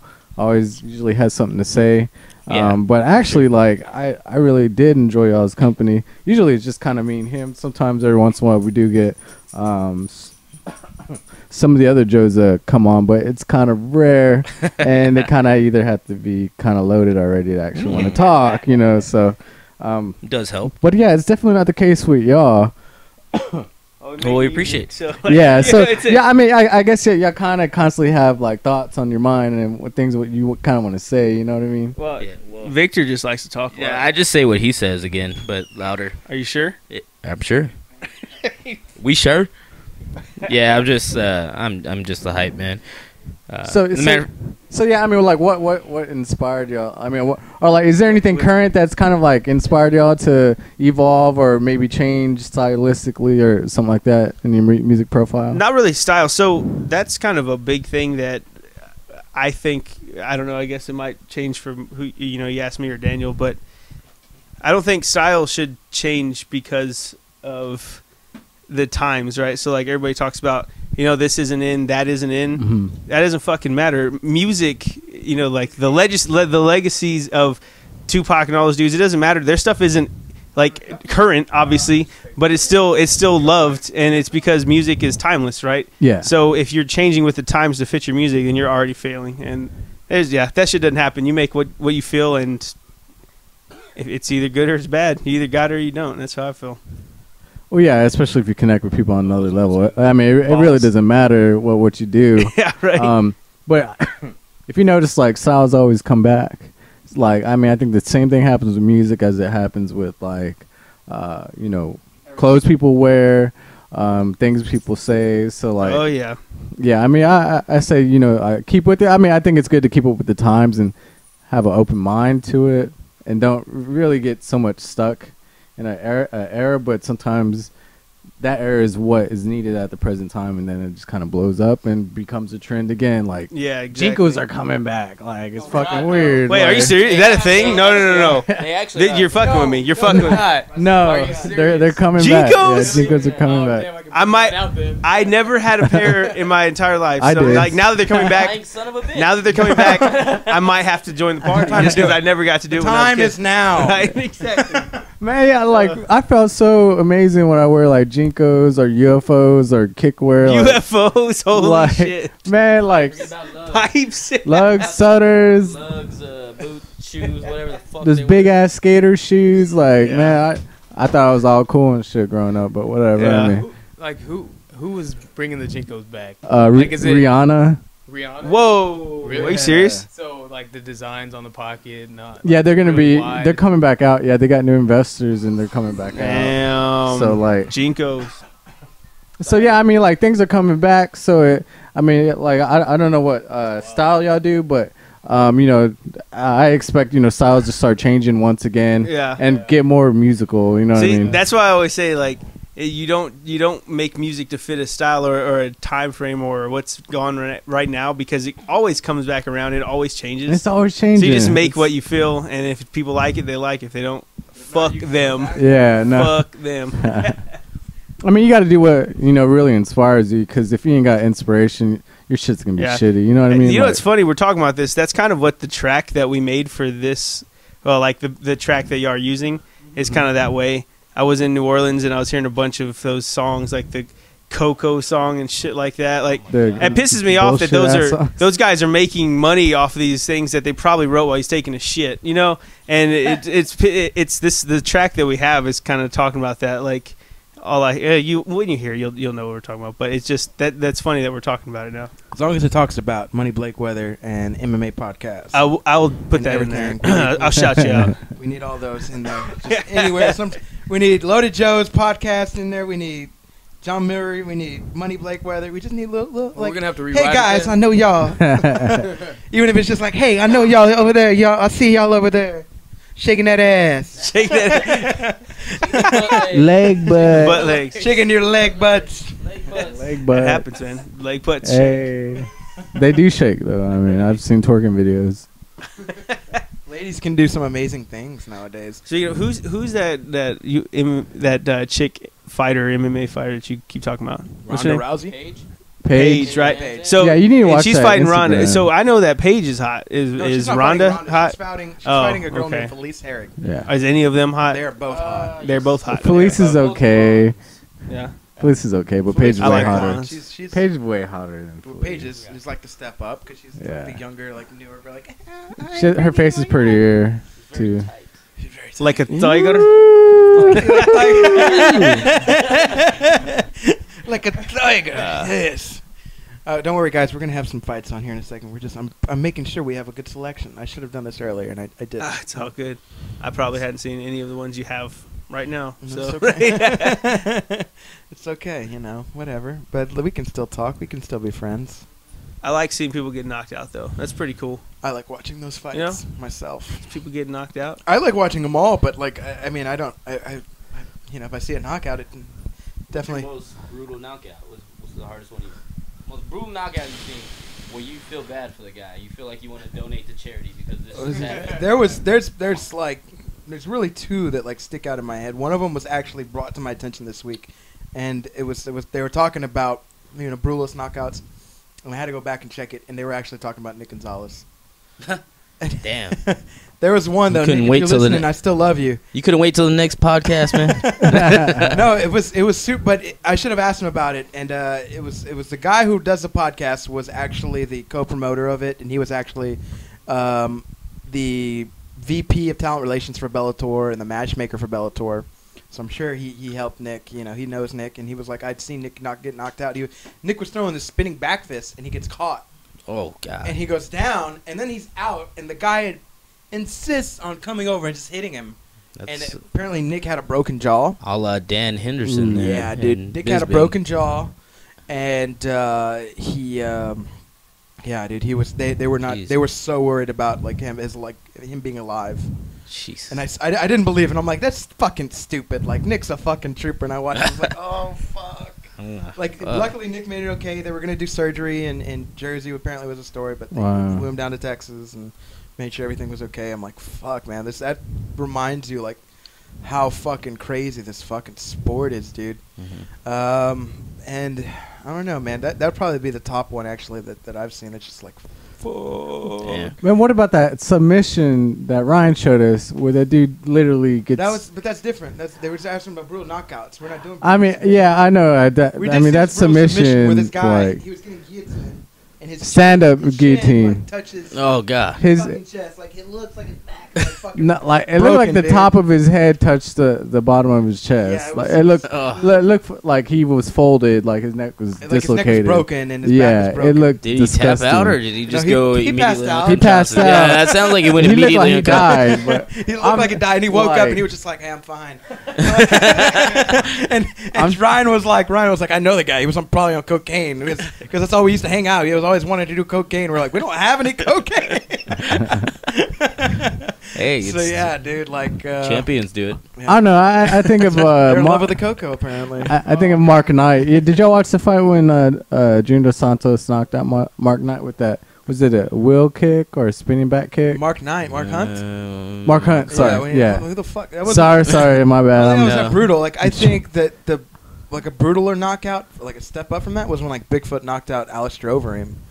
That was pretty cool. Alistair was knocking him around for like 2 rounds, and he just came in. He was like, "I'm kind of tired," Overeem never went on the hunt though. He kind of like he sees that he's dazed, and just like kind of follows him. He's like, well, maybe I'll try to hit you again. I miss those knees, man. Those fucking knees are vicious. We don't see him now. We just don't ever see him. I mean, he's not putting himself in a position to throw him anymore because I think he feels. Last time I saw him throw a knee was during the Rothwell fight, but he got knocked out during that fight. So made me cry because Alistair's one of my top 5. What about you, man? What's one of your crazy like brutalist knockouts or reminds you of, like definitely the fucking Uriah Hall during the Ultimate Fighter. I forgot who he fought, but with that spinning heel kick. God, dude, that was fuck out of that's hard to watch. That shit is hard to watch. Yeah, man. Yeah, just he went straight Thriller, just stiff. Like when Dan Henderson knocked out Bisbee. Yeah, insisted on jumping. He left his feet to get. Yeah, I don't know. Have y'all seen that? Uriah Hall. Short bus snooze. No, they haven't seen it. I don't know if you have. Yeah, I'll show you. Send you. That's then that Barbosa will kick. That was brutal. Oh, when he knocked out Terry Edom? Yeah. Fuck. That was bad.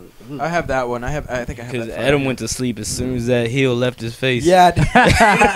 when you hear that. Just straight sleeping out. You know whose was like that too? Just lights just shut off when Rich Franklin knocked out Chuck Liddell. Oh, yeah. Lights just out. Like this. Yeah. Just out. And then it's so funny too, some of those fights when they're done, the fighter's like, "What happened?" Like, motherfucker, They, you got they knocked are. out. They are. What am I doing here? I need to get to my fight. Man, the fight's over. It's done. Why did you transform into a ref? And you think you wake up from that and like how scared you are of that person for the rest of your life. Like you went to a fight with them and then you couldn't remember that you got your ass kicked by them. Like, fuck that. Yeah, dude. This guy made me miss part of my life. Like I don't remember this part of my life. I'm showing a snooze and short bus here, the Uriah Hall. Uriah Hall knockout? Yeah, it comes in about 3 seconds. Which one is he? The black guy. Oh, I was trying to not breathe. Oh! Yeah. The reaction went from, Yeah, he just does some ninja shit. But I mean, that's like square on the chin. Like he's breathing? He's asleep with his eyes open right now. He's breathing hard. And Dana White's just like, what the fuck did I just watch? need to sign him. Yeah. Money. I see money. All right, I mean, you fucking goose. Gonna fucking have a press conference.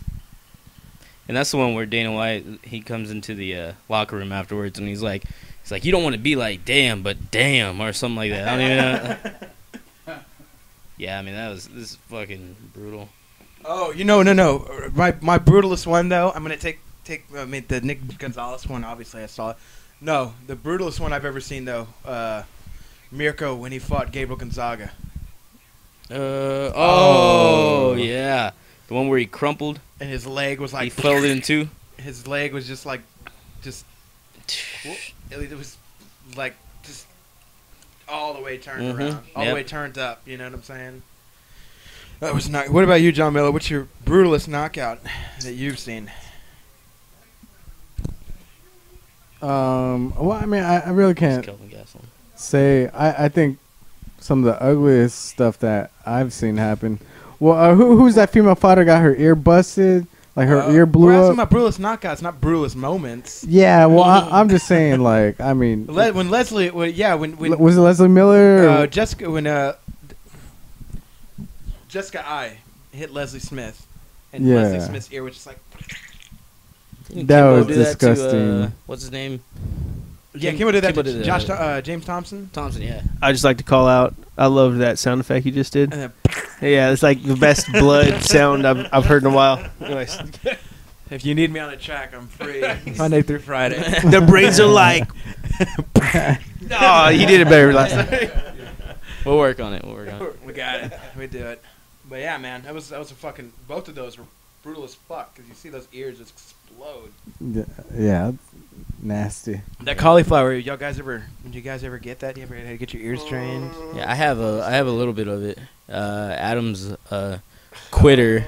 Adam's a quitter, and he drained his cauliflower ear. He's a fucking quitter. That shit is disgusting. In wrestling, people like they're boxing, wrestling, this MMA. It is ears ugly, look like gross. It just looks disgusting. I just want to lick them. And I had a pretty big cauliflower bump, whatever you want to call it, on my left ear. Is pretty big, and yeah, shit's gross. So I went to the hospital and they just basically slit it and stuffed it with some I don't know, gauze, and then I had to chill on it for like a week or so. But yeah, I don't have it. You kept hitting your ear too, and you kept being ah. Yeah. Well, I mean, you don't think about how many times your ear comes in contact with anything, like taking your shirt off, shit like that. Like it was just in a car, all the time. Yeah, it just sucked.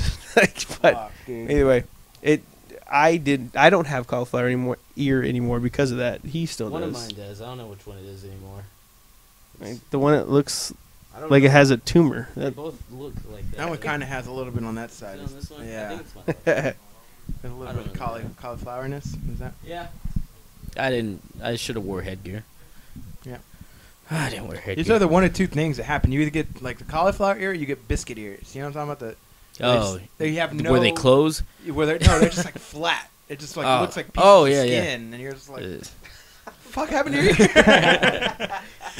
It's either flat or it's cauliflowered. So does that affect your hearing at all, or no? When it's cauliflowered, it can, yeah. If it swells it over. Can. Like Randy Couture cannot hear the same. He's got those big ass cauliflowers. He cannot hear the same anymore. Randy! You're like, what the fuck? What are you talking about? Yeah, dude. Like, yeah, man, that shit's fucking on another level, dude. All three of us wrestled, right? Yeah, Daniel wrestled too. Did you wrestle school bus? Yeah. He wrestled the short bus kids. I've been drinking. There's no denying that. Also, That's what we do American here on the statesman. Loaded Joes, though. We drink and we talk shit about MMA and we have fun. Sometimes we touch each other like butts. So That's what got us on here. let me ask one question. What was a fight that pissed you off because your fighter lost? Y'all have any fights that come to mind? Anthony Pettis and Clay Guida. Yeah, I mean, that one made me mad too. So bullshit. Like, what the fuck are you doing? That one, yeah, because I was a Pettis fan. I mean, of course. Was it I didn't because really of the watch Showtime WC. kick? Yeah, that's what I was getting to. Yeah. Okay. Yeah, I only know. It was about mainly him the through that. Showtime. Yeah, that's where you got it. I became a fan of his when he was on the World of Jinx. Do you guys remember that show? No. Yeah, no, that's how I found out about him. Yeah, that's how I found out about him. And like after that, I was like, I like this guy. Like, Titty he's really, baby, like, yeah. down to earth. And this was right before he was gonna fight Vincent Henderson for the title. And like I was like, this guy is fucking the next big thing. And so yeah, he ended up being the next big thing, which Was it frustrating? It was frustrating. No, I was asking what the question was. Now it's awkward because now you're. Oh, yeah, because we're not supposed to be talking. So on this mic. close. It's supposed to be a side conversation. you can have Okay. you can do whatever you want with that mic. Oh, you don't say that. Leg butt. Leg butted up, my friend. I think so. Like fights. I don't really have like we were talking about earlier favorite fighters too much, but I would say one of the fights that I watched that was really frustrating was one of the first ones. I guess Fox had just gotten the rights and was paying it on, and it was like Velasquez and Dos Santos, and I was so excited. I was like, "Fuck yeah, big dudes!" And then that happened. 30 seconds. 30 seconds, and I was just like disappointing moment of my life. Like The worst thing that could have happened was a quick knockout, because that's what everybody thought about MMA at that time. Like, oh, you can get in there. It's 30-second fights. It's stupid. You know, they have to go for this and this and this, and it's a waste of time, waste of money. And it's exactly what fucking happened. And it's funny that you say that because as a as a casual fan of watching, like I'm saying, I like watching these guys fight. I was just so excited because Velasquez just knocked out the beast that is Brock Lesnar. It's just like, this is gonna be so awesome, and then that happens. Like that was frustrating as fuck because I even was out to watch that, and then just. That happened. Everybody kind of was like, "Well, the atmosphere changed to this is over." Well, we did that. Well, the thing too is that the whole idea behind that was the guy in Fox. He wanted to have it like the old boxing days, where they only show the main card fight, the main fight. Yeah, exactly. So you have a whole build up. And then motherfucker gets knocked out in 30 seconds. Exactly. It's like that was frustrating.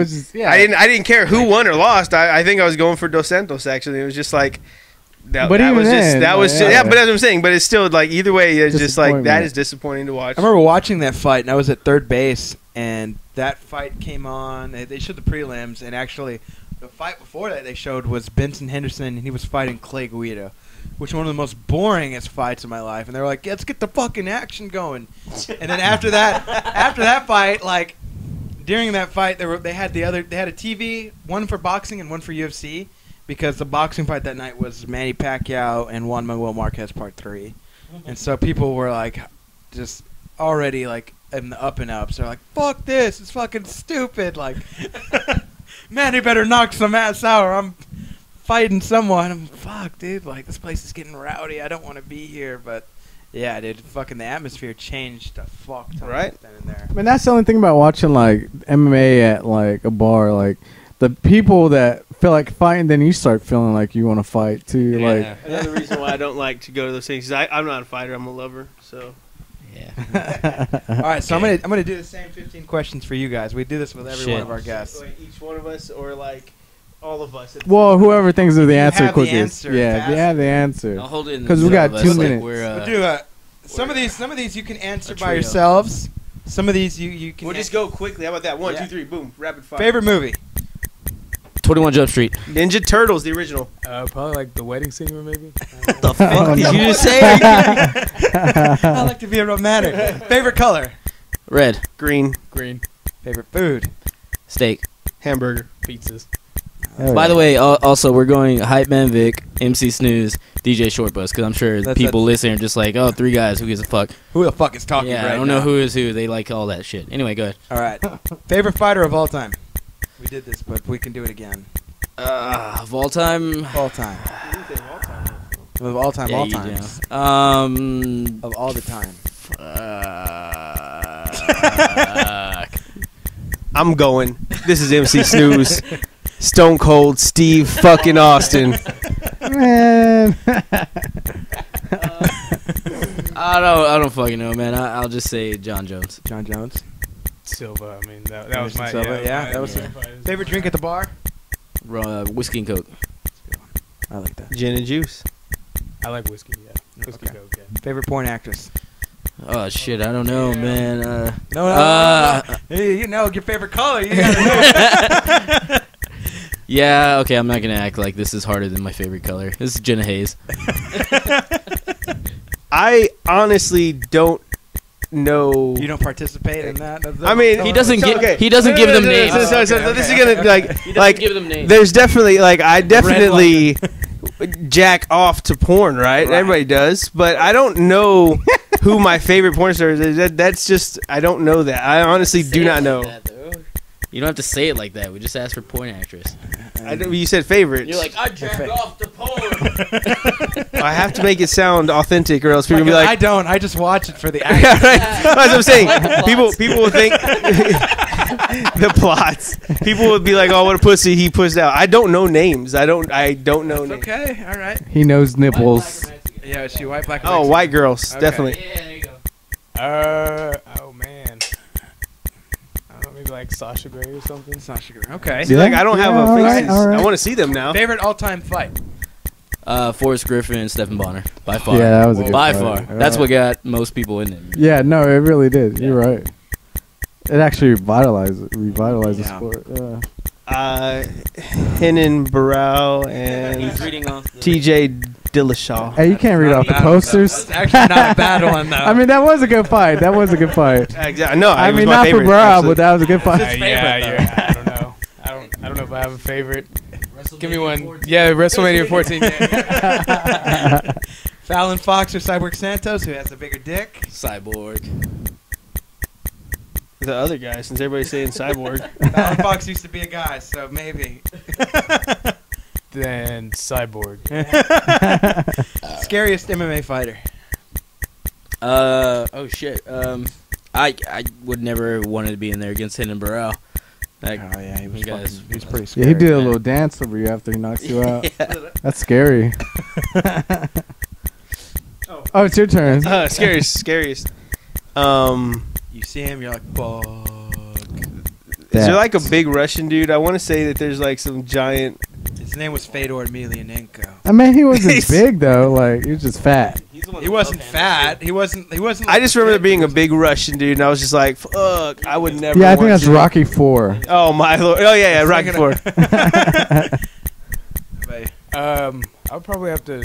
I mean, you're probably gonna hate me for this answer again because it's gonna be Silva, but No, I mean he is but scary. The He reason, is no, scary. the reason is because he's not super like muscular. He's not, like he doesn't have that physique like normal fighters do. So if that was someone like on the street, you would not think that they would be as good of a fighter as they are. So that's kind of scary. Hey Whoop man, your it's a big ass. sport.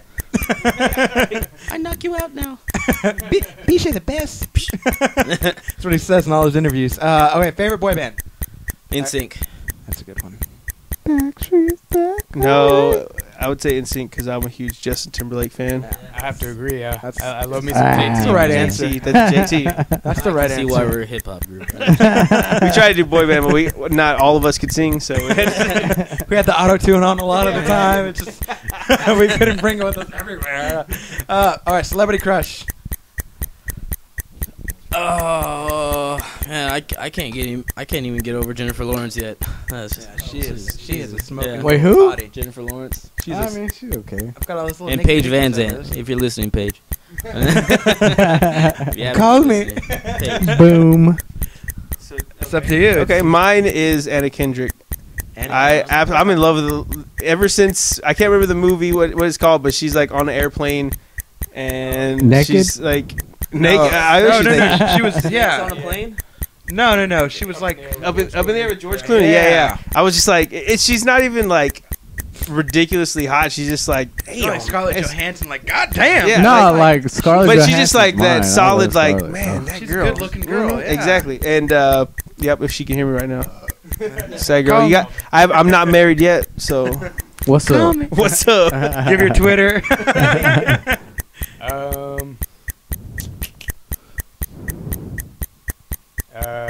Money Blake. What do you go by? Money Blake. Whoa, whoa. Money Just Blake. turn Weather. left. Money Blake. Just turn Yeah. left. Is this Celebrity Crush? Stop it. I'm on a lot of people's lists. I'm not gonna lie. Yeah, that's my girlfriend then. And then Manny or Floyd? Who's everybody going? Manny. Floyd. Probably Manny. For? All right. I see Floyd only hasn't one of y'all's lost. correct. So He hasn't lost yet. yeah, we'll get into that. This is a different conversation for a different He hasn't day. really fought yet. He's dominated I everything. know. I'm glad the fight's happening though. It only It's took 6 really- years, Wait, but if Floyd he fought- Mayweather just finally got done reading the contract from negotiations. 2010. I would like to say though, me and Victor did get a chance to hang out with. See him, and now you make it sound like it's cool. We hung out with him Floyd Mayweather. So in Dallas. that's why I'm picking tiny, him. man. He was super tiny, but yeah, He's a small guy. it was pretty cool to see. It was like, what? 147. You couldn't whoop my ass. Come here. Yeah, get some gloves on real quick. Yeah, right. No, don't fuck that. All right, country with the ugliest women. Kazakhstan. 196 countries. That's one of them. Oh God. You have 190. I never heard of that country. I don't know where Borat's from. Dude, I know. I'm just thinking like anything I say is gonna be racist. So I'm It's just not. trying to. It's not. There's no racism. We don't. Judgment free zone. Afghanistan, America. America. Probably China. China probably got Oh, some Asian fuglies. chicks? You know they Asian chicks? They got some fuglies. Look up Asian 'Cause they're chicks flat without on the makeup. front, flat on the back. Look up 2 girls, 1 cup. 12. No, none of them are Asian. Never mind. All right, country with the most beautiful women. Colombia. That's a good answer. Colombia. Anything south of the equator. Yes. is Any always- South That's what America. she Can we say said. continents instead? South We don't know America. what those are. We're in America. American continent. I'd have to say, Continent of God. I would say America. Because we've got every single exactly. There you go. That's a really We've good got point. every That's a really single good point. country comes over here to hang out and fuck and mingle. It's and usually so- only a lot of the good ones. We get some bad ones. Exactly, you We get some a lot of bad good ones, but for the most part, you have everything, right? You go to any other country and you kind of know what you're gonna get. You come to America, you can pick anything. It's like a buffet. It is. America. I think you're looking good. What about you? Damn. Most beautiful women country. What you got? Most beautiful country. Most beautiful women. Not with the country. Country with most beautiful women. Oh, man. Honduras. Honduras. Man. Boliviano. Spain, maybe. I don't know. Spain is a good answer. Spanish women. Lebanon. Go to a Lebanon. They're Lebanon. Spanish No. women, white, but speak You Spanish. haven't seen Lebanon? Let's do another fight. España. España. You got it. España. España. Just type in. Hey, we work for Dell, so if you have any trouble, let us know. Hang on. I'll give you the code real quick, John. Code. We're gonna take a timeout. Bam. Here you go, John. That's the code. I didn't send it to Bud because I don't want Bud to have my code. There was one more question on there. John, what was the... Hurry up and do the thing so we can... John, we're going over 2 minutes. We're way past it. We put the time limit off for this one. It's just gonna keep ticking. You gotta do the capital letter, John. Yeah, I know. Okay. You messed me up. Oh, John Miller. Leg butt is my new password. Leg butt. Touch the leg butt. Let me see my computer thingies. I get the last question answered. Last question. It's the. Oh, okay. And last question. Drum roll. Did you have a crush on the Pink Ranger? Oh, fuck yeah. That's the only. That's the rightest answer. I liked them all, but the black one was my favorite. Oh wait, she was the yellow. No, one. you had What? There wasn't a black crush. girl on the. Hey. Did you have a crush on the Pink Ranger? That was the question, bro. Oh, the black guy was black. Ranger. There was a black girl. She was the Yellow Ranger. She was the Yellow Ranger. After the Asian. Yeah, she after. Black. I was related to her. Distant relatives. See, thank you. And look at that fro, man. Aldo. She married into my family. Your cousin is hot. Yeah, that's when Jose Aldo needed a fucking haircut. Is that Drake? We watching Drake? That's Anyways, but yes, Pink Ranger crush, yes. Yes, absolutely. Guys, we crushed those 15 questions. In like 10 minutes. Just like the We're gonna do one more fight, and we're gonna shut things down. So we do one more fight. Is this the one more fight we're gonna end it with? I don't know. Pick one more fight we can end it with. It's gotta be the best one. It's gotta be one of the best fights. I wanted to throw in a question for the 15. Okay. Yeah. To the ghost, right? Nick the ghost. Yeah. But I didn't, and so I'm gonna give it to should've. you now, so that now he can answer it, right? My question was gonna be, he has to cut weight for these fights. Right. You know, every once in a while has to cut weight. How much weight has he lost in a single shit? Oh wow. Right? Wouldn't that be interesting? Like one setting, one shit. How much weight did he lose from that? Like he was weighed himself, and then he was like, "Watch this shit." well, Literally, he watch probably. this What if shit. he's like he weighed himself and he's like, man, you're like a little bit over, and he goes and takes a shit, and then he's like, dude, I'm you not are over yeah, nothing I'm not anymore. over anymore. You're way under. Is this the fight we're doing? No, I don't know what fight. Dude, these Asian dudes look like they're about to kill each other. Henderson and Shogun. Which one? 37. Sorry. Dan Henderson, Shogun Ua. Right there. Hey, did you ever watch? Shit, was that one 5 rounds or 3? I think it's 3, right? 5. Oh, It wasn't this the was main the first event. 5-round main event. Ah. Hey, fuck. so did y'all watch Did you want to the? watch a shorter fight? Yeah, it doesn't matter to me. Did y'all watch the? Not Dan Henderson. Silva versus not Silva. You're stringing. I'm in suspense right now. Brian, the All-American. What Brian Stan? Brian Stan versus Wanderlei Silva. Did you ever watch that fight? I don't think so. That I fight. have it. Check it. You're not checking. You're just like. You're just like, I'm just gonna pick a fight. Like, come on, man. Look, you can read. Where's Daniel going? Floyd sometimes can't, but I know you can. Bitch, fuck you. So why are you that's such a true. Mayweather fan? Why are I'm you a such huge a Fairweather fan? Not no fair weathering over here. But I originally, when I was getting into, what do you want? Hang on. Sorry, short bus needs to figure his shit tight. out. Your hips are very tight. I like that. It's very good. It's all the jujitsu. The jujitsu. He jujitsus people in the Shrimps a face. lot. Yeah. So he gets a lot of leg butt touches. I remember. I want to say that I'm the actual reason that Daniel does That's not on jujitsu here. because we went to a where did we go? Like some Krav Maga place, and I whooped his ass like a bunch, and I'm pretty sure that's why he does jujitsu now, so he can whoop my ass. The actual reason why I do it is because the actual reason why I do it is because a friend of mine is a brown belt, and he wanted me to train with him. Yeah, it's because So you wanted to make sure you were good. I mean, that was it. I like mine better. Fuck you, that's why. Yeah, I've said this I think story that's what before, mine- but You yeah, still can't whoop it's a my good ass. question though. Like, why am I such a Mayweather fan? My brother, I went to go first ever fight. Like, I started getting into boxing. I got into MMA first, 2009, and I started getting into boxing 2010, and I started training it with my brother, and he was like, bro, we're gonna watch this fight, Mayweather and Mosley, and I was like, fuck, all right. Yeah. I've never seen like really like pay attention to it or nothing, and I was like, I'm gonna go for Mosley. Like, I just liked him in the build up to the fight. I didn't like Mayweather's attitude, and I watched the fight, and I'm just like, I was blown away. Like, for second round when he got stuck, and he was just Mayweather was doing the doing the shimmy shake, just I was like, fuck yeah, and then when I watched how dominating he was throughout the rest of the rounds, I'm like, this fucking guy, dude, like he's on a different plane of existence when it comes to boxing.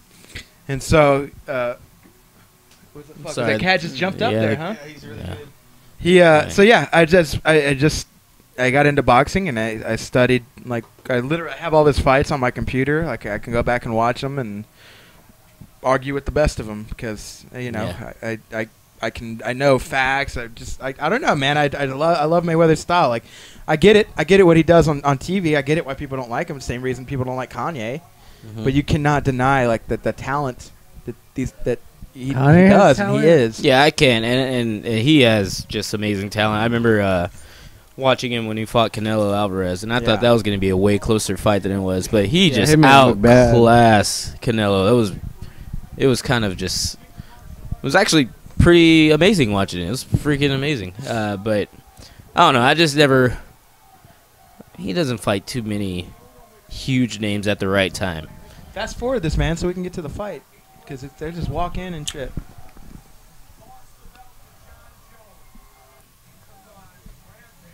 So that's why I'm a big fan though. Just he's so talented and he just makes really good fighters when he fight. He makes them look not really good. I got a question. Let's say you became Bruce Buffer for 1 weekend at the MGM Grand Arena. Yeah. Who are you introducing? Who are the two people you want to introduce? Yeah, they got me a celebrity announcer. Yes, Money Blakeweather, special guest announcer for this. Fight I'm announcing? I agreed to. I was like, I guess I'll do that one. Oh, it's your dream main event. What is it? My dream main event.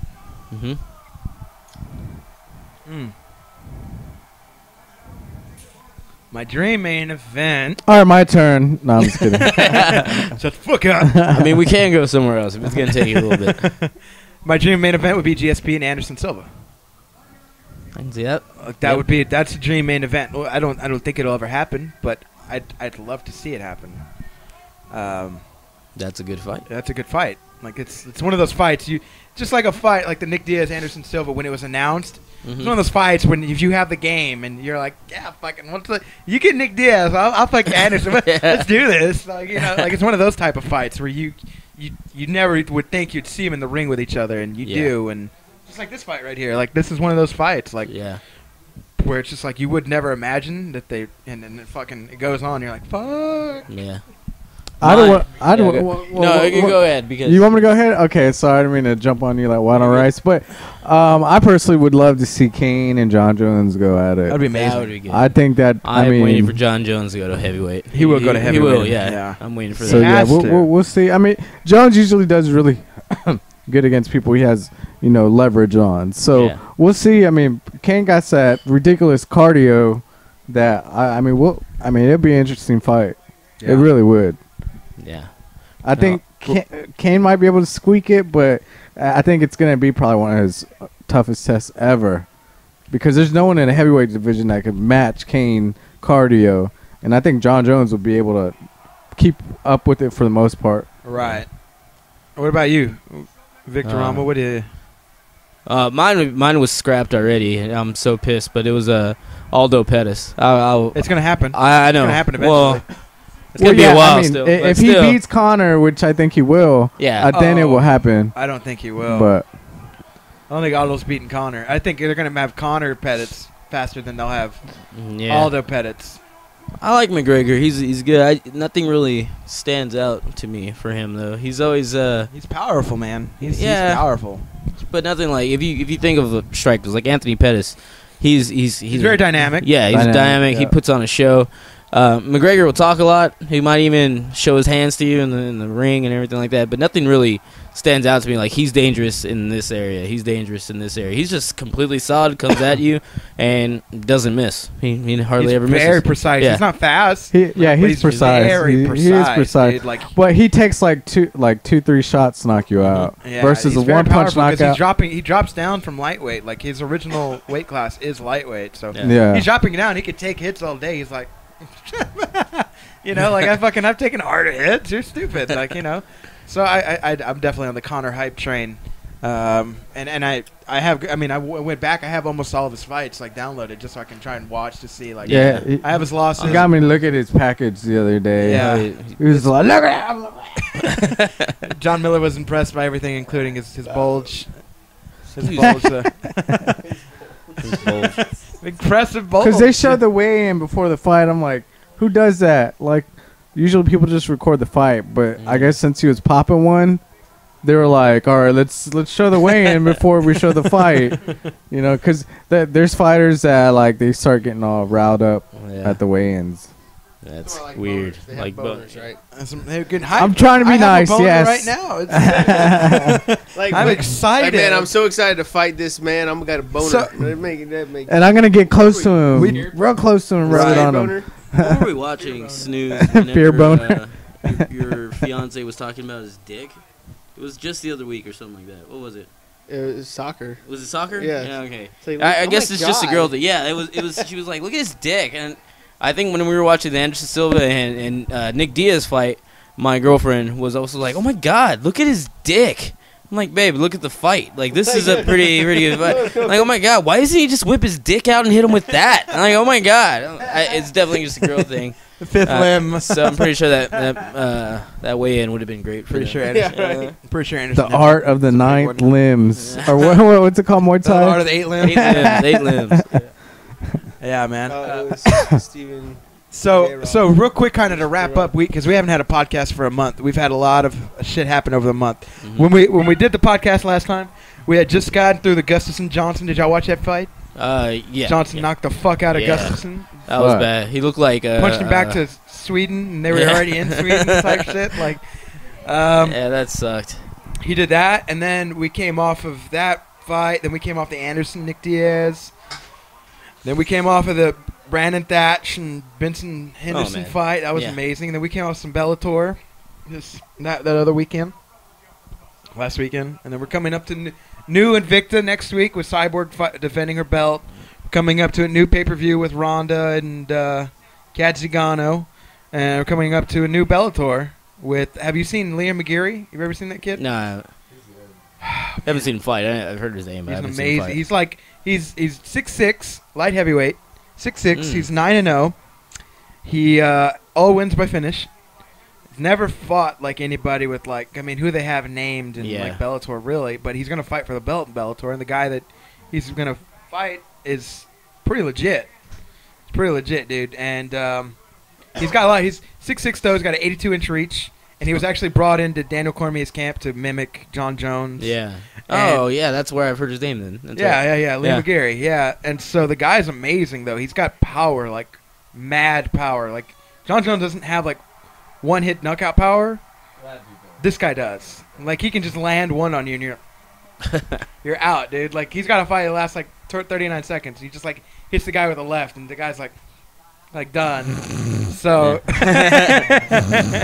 yeah, he's out. Like, he's literally, like, just out like this. And I'm like, Jesus Christ, dude. Oh, I think, to go into that, too, one of the vicious knockouts I've ever seen was when Matt Hamill knocked out, who's that fucking guy, dude?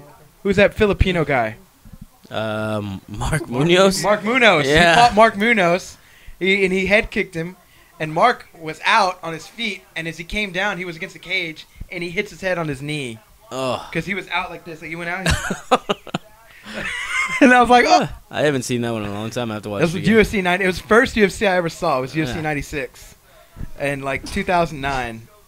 Are you allergic to bullshit? Am I speaking bullshit? He's sneezing. Yeah, man. But MC Sneeze. Anyway, sneeze and snooze. That's all of them. Yeah, man. That was fucking yeah. That was one of those ones. But yeah, man. There's a lot of good fights coming up. Real quick, let's get some predictions in. Who do you think takes it for the co-main event and main event of the Rousey Zagano, and Holly Holm and Raquel Pennington? Any thoughts or predictions on that? Definitely Holm. Yeah, dude, she's amazing. If by there's some goddamn miracle and Kat Zagano can keep this fight on the feet, she has a chance, but it's probably not gonna fucking happen. So yeah, probably Rousey will take that, and I'd say first round armbar. Fuck it. Yeah, That's say been most of them. Too. First round armbar. Fuck it. I don't see it going out a second, because if Kat starts off the way she did in her last fight, slow, it's gonna be over. Every fight, it's gonna be over in the first round, because you can't do that. She Ronda takes anything as soon as it gets there. She's not one of those fighters like John Jones that likes to beat people at their own game. She just likes to beat people. Yeah, and break their arms. Like, you got a game, I'll play it so I can beat you. Like, yeah. But I mean, she World will of come out Warcraft. swinging. So if Kat can come out swinging and catch her, because by far Kat is better on feet to me. I think Kat's better on her feet. On feet? Yeah, on their feet for sure. Really? Then Kat? Yeah. Or Kat? No, Kat is better. Kat is better. Yeah. Yeah, I'm sorry. Yeah, Ronda? on her Yeah, feet yeah, than Ronda. Ronda, for sure. I mean, I don't know even- about that. I mean, maybe. I mean, do. we barely started seeing. Name her- one her- time that you saw Ronda on her feet hitting somebody, and you're like, man, she's about to knock him out. No, she knocked what's her name out on her feet. Sarah and then McMahon did the with judo the throw. knee? Oh, Alexis no, Davis? Alexis Davis. She knocked her out on her feet, and then did Okay. a judo throw, knocked her out again on the ground. Called you out. Twice. Oh, okay, but either way, she still got caught then a she couple did times on her chin. Alexis Davis, like, I mean, the biggest thing, she has her chin like straight up, like when she goes Yeah. in. Like Right. that's one thing she needs to work. Hopefully, she got better at that. But I don't know. I mean, we're gonna have to wait I and think see. one's a more experienced striker, though. Like, Zagano had Like kickboxing fights, and she's a way more experienced striker. I'm just saying, like, from what I watched yesterday, her combinations look way the but fuck better. she didn't throw any kicks. Did you watch that? Because I did. She didn't throw any kicks in those combos. She's training boxing with Yeah. Edmund Tavarian, who's a world-class boxing coach. Maybe Well, she yeah. should Throws cover no her chin. kicks. This other girl is. I think what the point that Victor's trying to make is.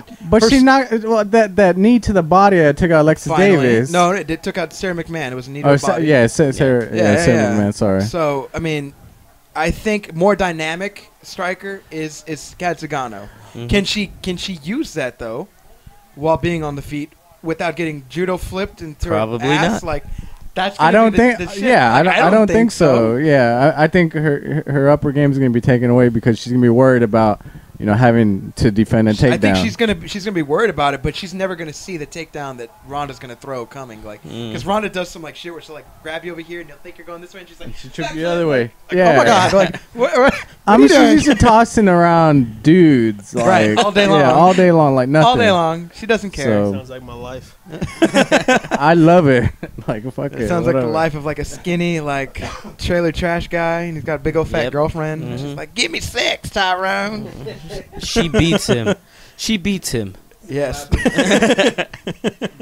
You're gonna get beat up at home for us talking about it, but yeah, I think that's the way that's gonna go. And then hopefully after that we do another podcast. I think that should be the time is now for that. And Cyborg has another fight. Of course, I think everybody would go for Cyborg. Like, Yeah. she's Until she kinda- starts fighting men. She's And her not gonna lose. traps, man. Her Which she traps. probably Are, will. Her traps are ridiculous. Her arms are ridiculous. they're like as big as mine, and she's a girl. Yeah. Like it's And not she fights possible. at 145, and I know. you don't. Yeah, I'm like, fuck. Yeah, dude. She's She's steroids.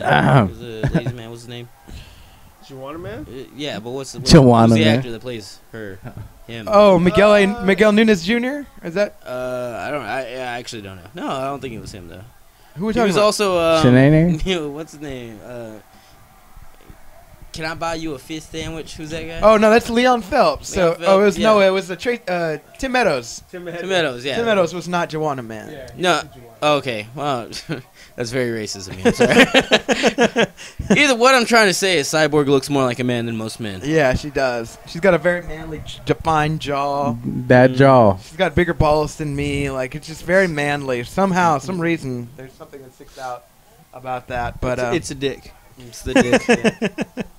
Well, it might be. Actually, she's got the biggest dick, apparently, according to everybody. But I think that's going to wrap us up for this episode, and I'm so glad we had such a fucking good time. Oh. Real quick, gents, you guys want to give any shout-outs, any sponsors? You guys want to tell everybody where they can find you, how they can find you, where they can follow you, where they can look out for you? Mainly where we're at everywhere is Instagram, Twitter. It's all Gentlemen ATX. Where are you at? Tell them everybody. Gentlemen, plural. Gentlemen, yeah. Just one gentleman. GentleMen. So it's the many of the men, but just gentlemen. they're just Yes. one We're gentleman. Gently. Where all at? You're on the gram. You're on book. You're on where you- Instagram. We're on Facebook. We're on Twitter. Pretty much everything. Are We you have on a the SoundCloud out there. Okay. Yeah, soundcloud.com /gentlemen. Are you ATX. on? Are you guys on the Pandoras? You on YouTube's? Where are you at? Are you there? I don't think we have any YouTube. Okay. Nothing like that. Okay. We're still working on it. We're getting some more shows down. We'll probably get one YouTube channel. You have another up. show coming up in the next few months. Anybody can find So we have a couple tentative ones in for South by, but nothing's set in stone yet. So we'd have to, if you're looking, hit us up, or you can check Follow out the one of pages. yeah, Okay. Because we have a few connections that we're supposed to be getting South by, but that stuff.